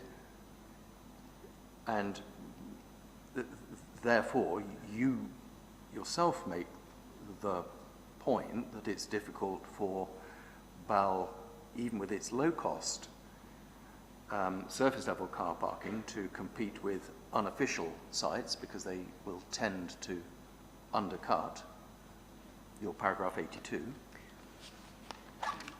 I do say that. It's a question of what they charge for the multi-storey car parks. Yes, and therefore the stark commercial realities is that the airport is simply not going to be able to build and price a multi-storey car park in a way that would compete against low-cost off-site car parking. It's just not going to be possible. It goes back to the point that was made in evidence in chief, that the airport, as part of national policy, there should be the sharing of the benefits. And yes, it is a commercial organisation, and it will want to make maximum profit for its shareholders to provide the dividends, but it has the opportunity to price what they call their premium product at a lower rate. Yes, I think sharing of benefits was in the context of air noise primarily. It wasn't to do with car parking prices. I think it gets mentioned a couple of times in it is mentioned a couple of times. So not just in relation to noise. I think in the foreword it is probably there. Yes. But I come back to the point that BAL, and I don't think you're suggesting otherwise, is going to be able to price multi-storey car parks at a level which would compete with off-site unofficial car parks. It's just not going to be able to do that. And its surface level car parks will also always be undercut by the people who have unofficial... But it will be closer with those, won't it? Because its costs there are lower. Can we agree that? If they don't reduce the cost on their MSCPs. Well, just leave aside for a moment the MSCPs. With the surface level car parking, because the costs for BAL of producing that are lower, they are able to price that in a way that is more competitive with the off-site car parking. Costs for surface level parking are significantly cheaper, but you then also have the harm that's created because the surface level car parking is being provided within the Greenbelt. All right. The implication from some of your evidence appeared to be, but from your evidence in chief I may have misunderstood, that BAL should cross-subsidise car parking. I'm a planner, I don't get involved in that area, I'm afraid. Okay, so you're not suggesting that? I'm not suggesting that. It's the same with the competition kind of arguments. Also, of course, a strategy of reducing the pricing in BAL's multi-storey car parks, because of course it couldn't just do it for one multi-storey car park, because they're all there. It would have to do it for the same car parks. They're all airside car parks. They're all car parks next to the terminal. Would of course cut across, wouldn't it, its whole strategy of trying to improve public transport mode share. The whole point is to try and push people onto public transport, not to provide them with multi-storey car parks at very cheap rates. That is an argument you could make, but equally... But but I think you don't disagree with that argument, do you? It would be a concern. It would be a concern, but they need to be proactive in their attempts to get the passenger transport, the modal shift in. Yes. And your position, the Council's position, in discussing conditions that Cog Loop 1 and Cog Loop 2 should be in a later phase than the multi-storey car parks, assumes that planning permission is granted for Cog Loop 1 and Cog Loop 2. It's just a phasing issue. Yeah. I mean, conditions are without prejudice. Of course they are.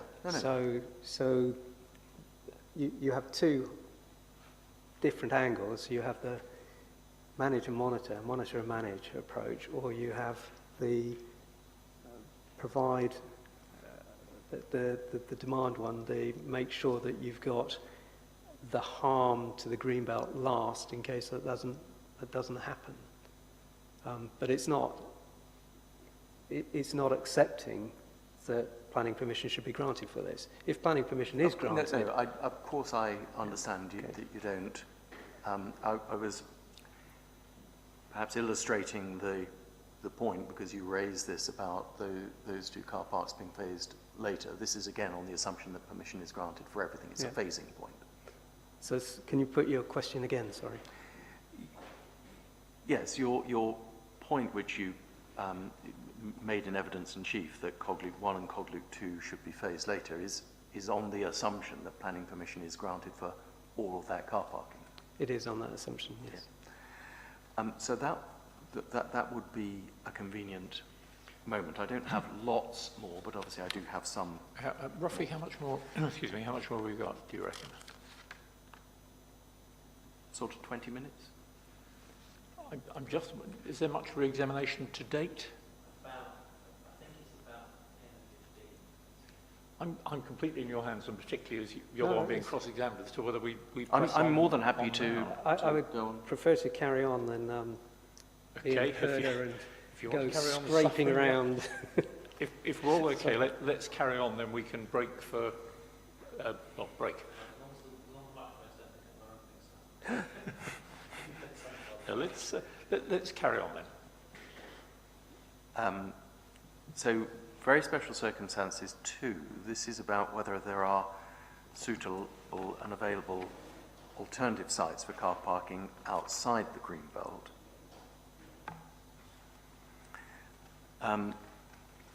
The council, and you in particular, haven't carried out an exercise, have they, to look at this like that either in the parking strategy or indeed in Mr. Melling's rebuttal appendix A. There's no alternative strategy that goes through all the different types of sites. That hasn't been carried out. I'd make 2 comments, I think. One would be when York Aviation were advising the council on the previous application, they said that there was no scope for additional multi-storey car parking in the GBI, and obviously MSCP3 is now coming forward.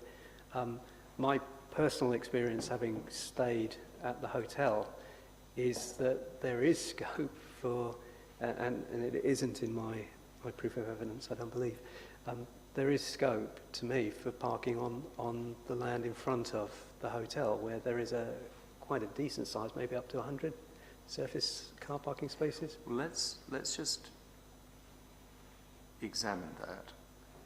So we're working on the assumption that MSCP1, which has been delivered, MSCP2 has permission and will come forward in phase 1 of the additional car parking, and MSCP3 is proposed. Let's assume that's permitted and all in the Greenbelt inset. The BAL assessment did consider, didn't it, whether there was space for any additional multi-storey or indeed decked car parking in the Greenbelt inset. It ruled it out on the basis of... Let's just agree. It did consider it. Yes. You know, this is not something that's come after the event. No. It was carefully considered. As far as I can see, it didn't say where. It did say that the impact on surrounding residential properties would strike me as being the residential properties on Northside Road, which tend to be towards the east of the airport, at the north end, sorry, the northeast on Downside Road. And the comments about decked car parking, I think again, YAL, when they were consultants previously to North Somerset, did point out that decked car parking might be possible, but they, again, it's the as with the landscape visual impact assessment, it's the impact on the amenities of residential properties on Downside Road. Yes, and the assessment, which is in the parking strategy, so that's CD 2.12, maybe we ought to look at it.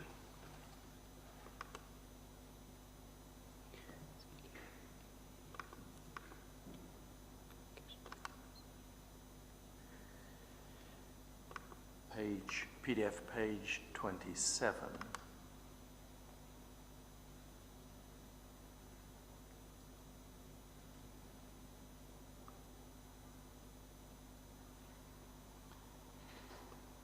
Section 5.3. Do you have it? I'm just wondering if I've opened the wrong document. It's 2.12. It's very easy. Oh, sorry. It's very easy because there's a 2.2 point set of numbers and then a 2.5 point something set of numbers. Yeah. It's very easy to get it wrong. So it's just 2.12? Just 2.12. Sorry. It's the parking strategy from 2018. Yep. And page 27 within that.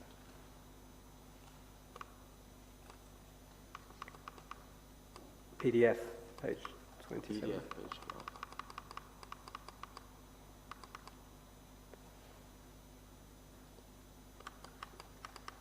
Okay. And you can see there, section 5.3 did look at sites within the Greenbelt inset, and 531 had two options, option A, which ended up being MSCP3, and then option B, which was further additional multi-storey and or decked car parking. And the conclusion, you can sort of see it in summary form in table 5.1 over the page, was that option B, which was MSCP3, option A plus further multi-storey and decked car parking, would have an overall potential significant negative effect. And that conclusion was accepted, wasn't it, by the planning officers? Yes, that's right. And you simply haven't carried out any sort of assessment of that kind. There's no landscape and visual impact assessment that you've carried out. There's no residential amenity assessment that you've carried out. No, I haven't done that. And why would the inspectors reject that conclusion in the hope that we could subsequently get planning permission for an MSCP4 and or decked car parking when officers who would be determining and advising the council on it have quite clearly come to the view that it's inappropriate in the Greenbelt inset? It's not going to be you determining. It's not going to be me determining it. The inspectors will have been round. My reading of the study was very much that the decked car parking or the new MSCP were in the areas which, say, the gyratory is or the long stay is, which would have impacts on residential and visual amenities. I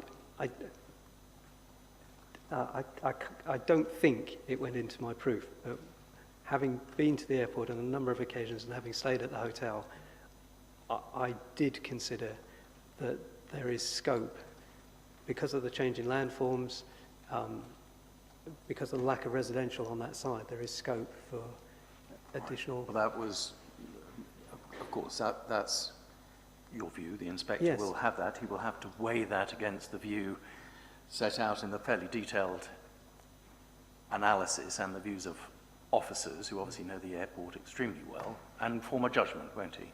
But again, you know, with the previous application, it said, or the advice to officers was, Greenbelt inset has been maximised, can't get any additional multi-stories, it would be overdevelopment, therefore nothing's coming forward. And now MSCP3 comes forward. And Mr. Melling's Appendix A also carries out a landscape and visual impact assessment of further multi-storey car park or decked car parking in the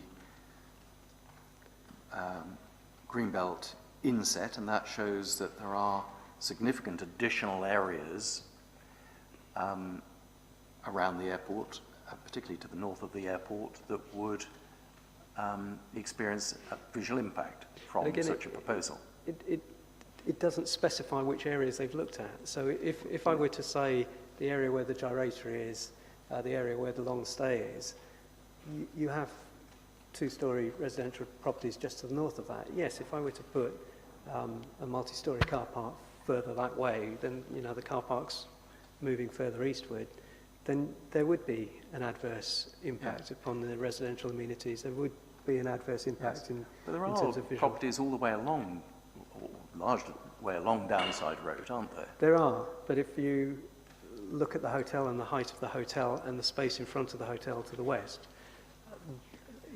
there is limited impact on properties there.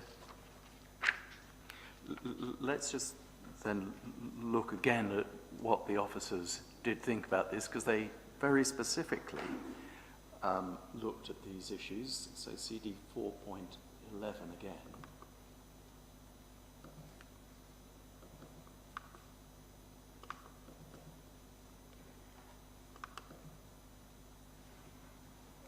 So let's look first at page 406.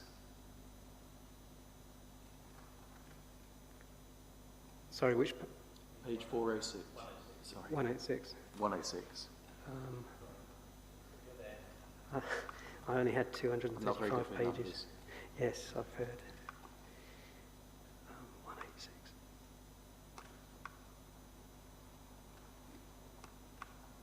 And towards the bottom of the page, there's a whole section setting out their view on the scope for further parking in the Greenbelt inset. The inspectors can... I think I've got the wrong document. Sorry, do you have a scope for further parking in the Greenbelt inset? Let me just... For 106. 4.11. I'm going to go back and see. On page 186? 106. 106, sorry. I'm so sorry. No, that's me. I think for once I got the numbers right. I think you did this time. Sorry, it's my hearing.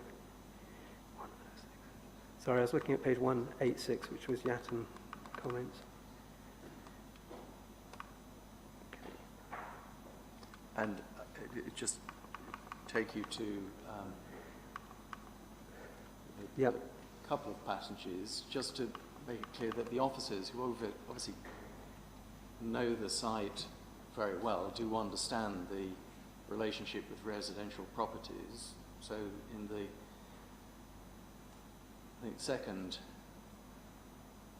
paragraph there, they discuss this. They say, object to say that, and then the next paragraph on the first point, and at the end of that, just to take you to the conclusion, they say in terms, there is no surplus space in the GBI for further surface car parking. The only way, therefore, to increase the car parking capacity is multi-storey, which is subject to MSCP 3.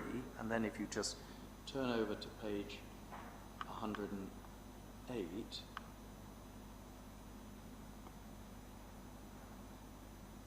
so 108, and again the first full paragraph there, where they analyse multi-storey car parking.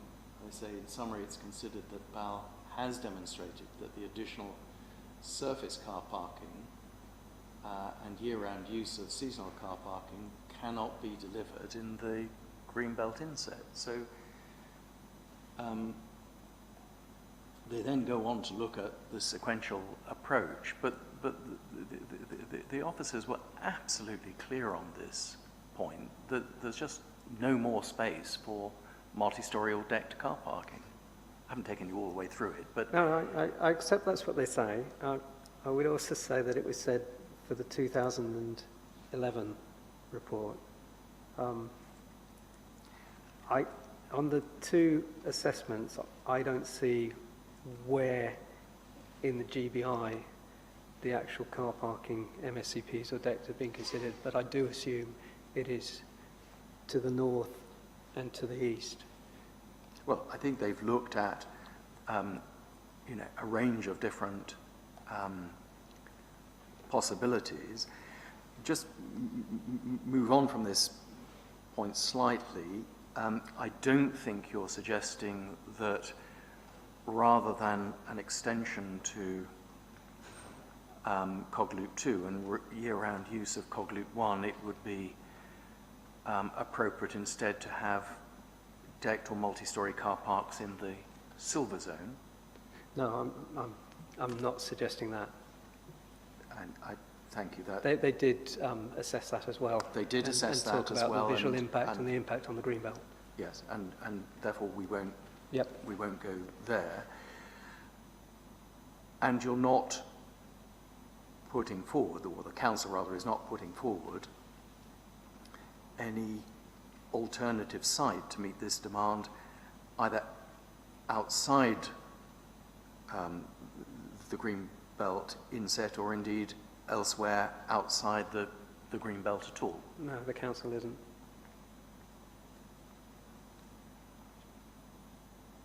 And again, while we're still in that officer's report, if we look at page 110,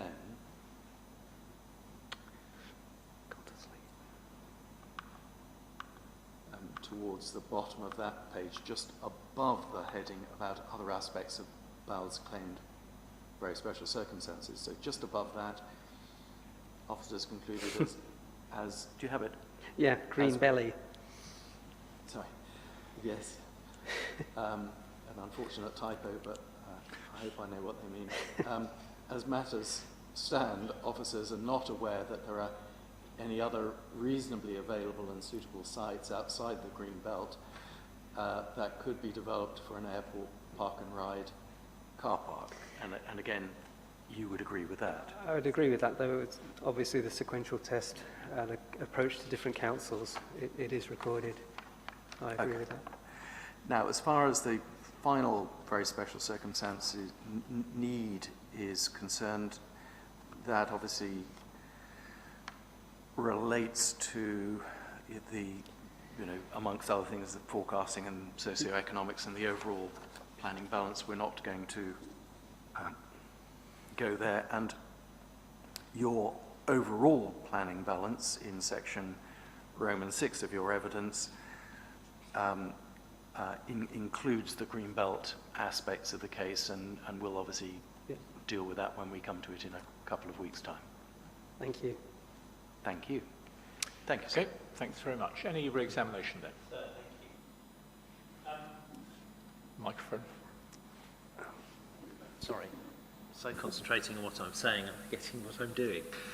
Right.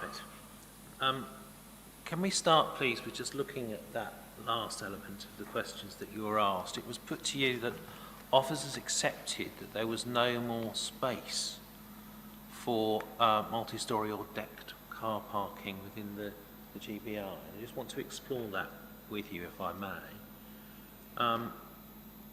We went to page 106 of CD 411, and then we skipped on to 107, and then I think we looked at some later page at 110. And I just want to make sure that we look at the full extent of what is said in the officer's report so we can understand it. If we start at page 106 of the officer's report under the heading Scope for Further Parking in the GBI. Okay.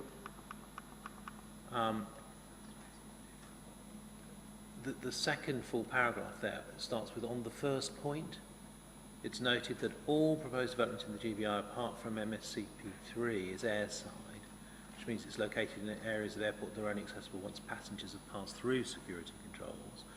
For security and safety reasons, airside land is not appropriate for passenger car parking. There is no surplus space in the GBI for further surface car parking.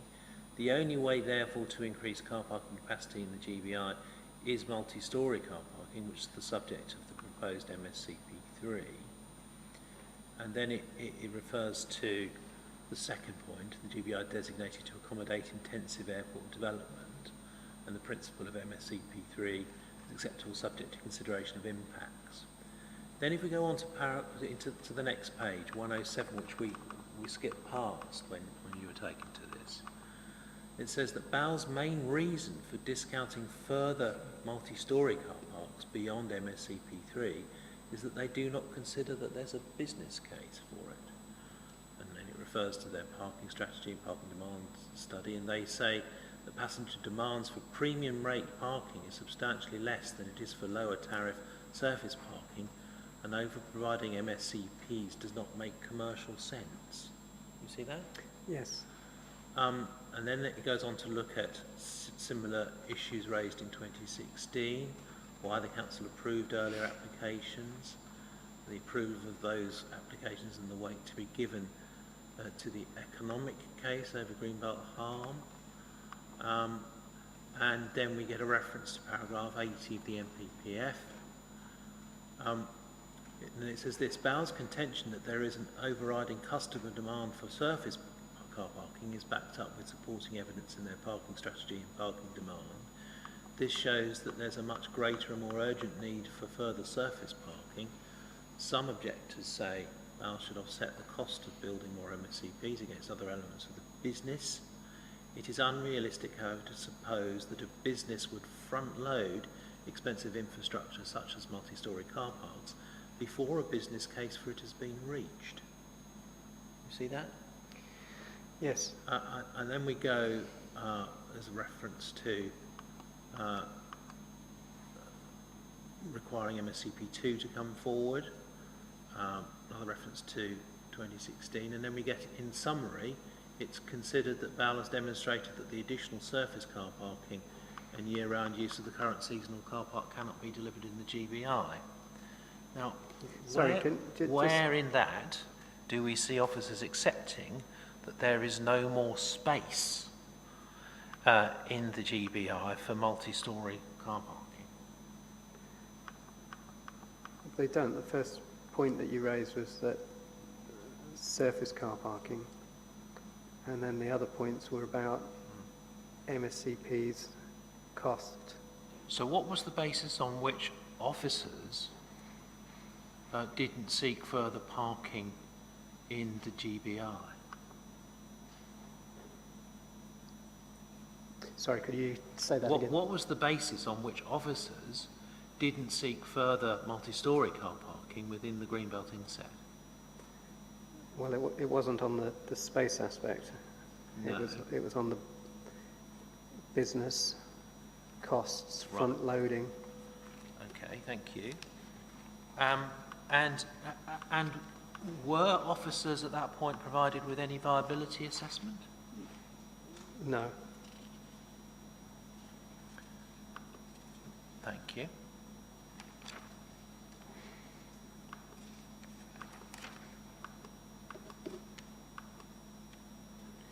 Now, what evidence is there before this inquiry which shows that Bristol Airport Limited cannot price parking at a multi-storey car park at a similar price that it can price a surface level car park? There isn't any. The only reason not to do that is because of the cost of a multi-storey being higher than the cost of a surface. It's significantly cheaper to build a surface car park. What evidence is there that the airport's unable to take a hit on its profit? I've not seen any. Well, what evidence is there that it's unable to offer the car parks at a loss? There's none provided.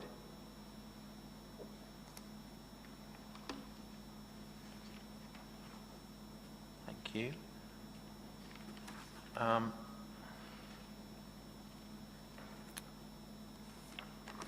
All right. Now, other aspects that were put to you in terms of what the approach that officers adopted when they advised committee, it was put to you that officers identified that Cog Loop 1 and Cog Loop 2 would not give rise to harm to the Greenbelt. Do you remember that? Would not give rise. Yeah, that there would be no harm to the Greenbelt from Cog Loop 1 and Cog Loop 2. Okay. Remember that? Now let's just explore that aspect, please. If we turn, please, in CD 411 to page 110.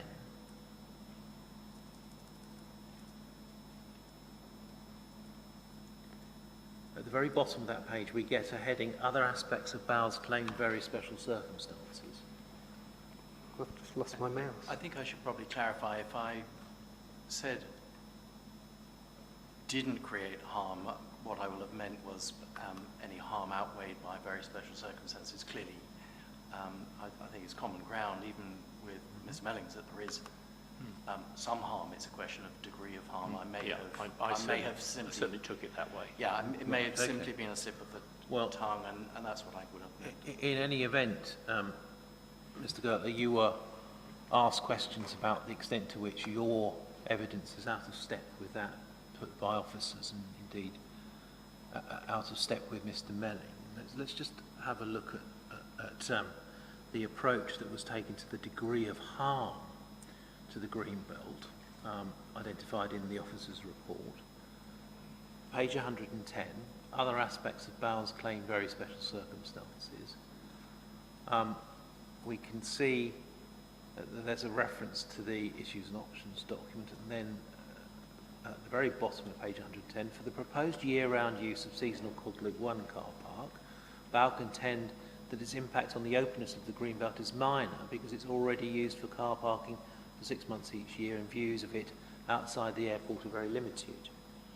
Parking up to 3,650 vehicles on the land, which is unused between November and April each year, would affect its openness during these months. Very special circumstances are therefore required to justify the extended use, say the officers. For the proposed extension to the Silver Zone car park, replacing a field with a car park would harm the openness of the Greenbelt. Bowles note that views of it will be restricted, much the same as the seasonal car park. Officers give this point low weight. You see that? Yes. If we keep going down the page, there's a heading summary, and the second paragraph of that summary says, and this is the advice officers gave, the Town and Country Planning Consultation England Direction of 2009 requires local planning authority to consult the Secretary of State before granting permission for inappropriate development in the Greenbelt, which by reason of its scale or nature or location would have a significant impact on the openness of the Greenbelt. The 2,700 space surface car park and the permanent use of the seasonal car park significantly would have such an impact and exceed this threshold. Now, what view are officers expressing there as to the degree of harm to openness? That it would be significant. And are they accepting the points made by Bristol Airport Limited that the impact is minor because it's already used for some of the year and the views are limited and the like? What are they saying? No, they're still saying that the impact of Cog Loop Phase 1 being used for the full year would have a significant impact. So in terms of consistency with this officer's report, whose evidence is consistent with this element of the report, yours or Mr. Melling's? Well, mine obviously says there is a significant impact. Mr. Mellings says Cog Loop Phase 1 is limited impact. Thank you.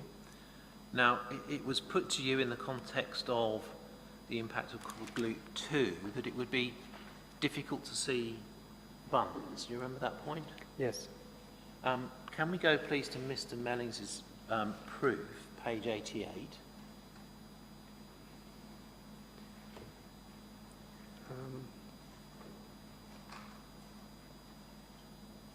Page 88 of the PDF. I think they're the same numbers. Yep, that's all right.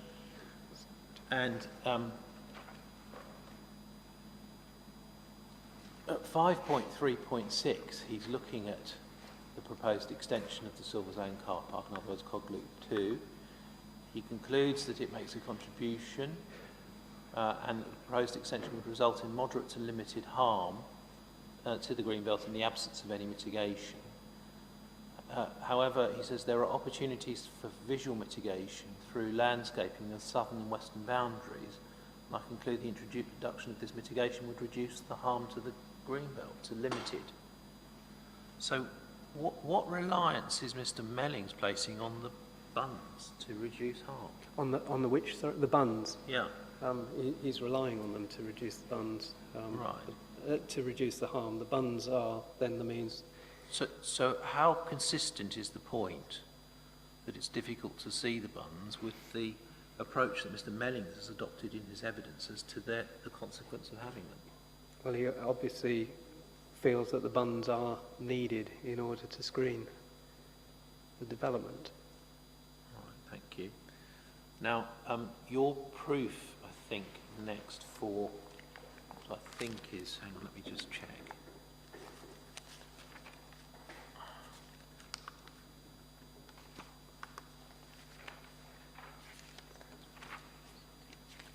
Yeah. Yes, the cog loop 1, just want to ask you about this. It's currently used in the summer. Yes. And it has various paraphernalia lights and the like. In the winter, what impact would the use of cog loop 1 have at night? If it's used now, instead of being seasonal, then there would obviously be lighting associated with it, though the LVIA, I think, says that that would not really be distinguishable from the massive lighting around in the Silver Zone car park. But if it's used in the winter, you've got less trees, you've got darker nights, earlier nights, later mornings, it would have lighting. Mm-hmm. And what about the vehicles as they move around at night? What impact does that have? Again, that would be an additional impact to the current position. And again, it's to do with the winter period, with the greater visibility, less screening, earlier nights, later mornings. Okay. Now, let's just pursue, I think, one last point. Yes. Okay. Your proof, if we turn your proof up and we turn to paragraph 22, I think yes, it's page 10 of the PDF. PPG. Yeah, we referred to this in your evidence in chief, and you set out the extract from the PPG, which refers to a number of matters the courts have identified. See that? Yes. If we turn over the page, your paragraph 23, you refer at paragraph A to openness not being defined, but it's established that it's the state of being free from built development, the absence of buildings, as distinct from the absence of visual impact. You refer to the Lee Valley Regional Park Authority from the Court of Appeal. And then at C, you refer to, or Justice Sales in Turner, referred to in the Sam Smithbury, saying the openness of the greenbelt has a spatial aspect as well as a visual aspect, and the absence of visual intrusion does not itself mean that there's no impact on the openness of the greenbelt. How does that impact here in the context of the questions you were asked about whether you can see cog loop 1 or cog loop 2 from various locations? Well, it would be applicable in this instance. So what he says is because you can't see it doesn't mean that there isn't an impact. So that you can't see easily cog loop phase 2 from publicly accessible areas. Cog loop phase 1, obviously, from Winters Lane you can. But the absence of visual intrusion doesn't mean that there isn't an impact, which is part of what I was trying to say previously, I suppose, to Mr. Humphreys. Thank you very much indeed, Mr. Gertler. That's all the questions I've got. Okay, thank you. Thank you both very much. Well, that concludes our business for today. So we'll adjourn to 9:30 tomorrow morning, when we're going to hear the case for Balper, and then Ms. Sutherland, and then begin the case for Exile Elders. Okay, thank you all very much. We'll be back at 9:30 tomorrow. Thank you, sir.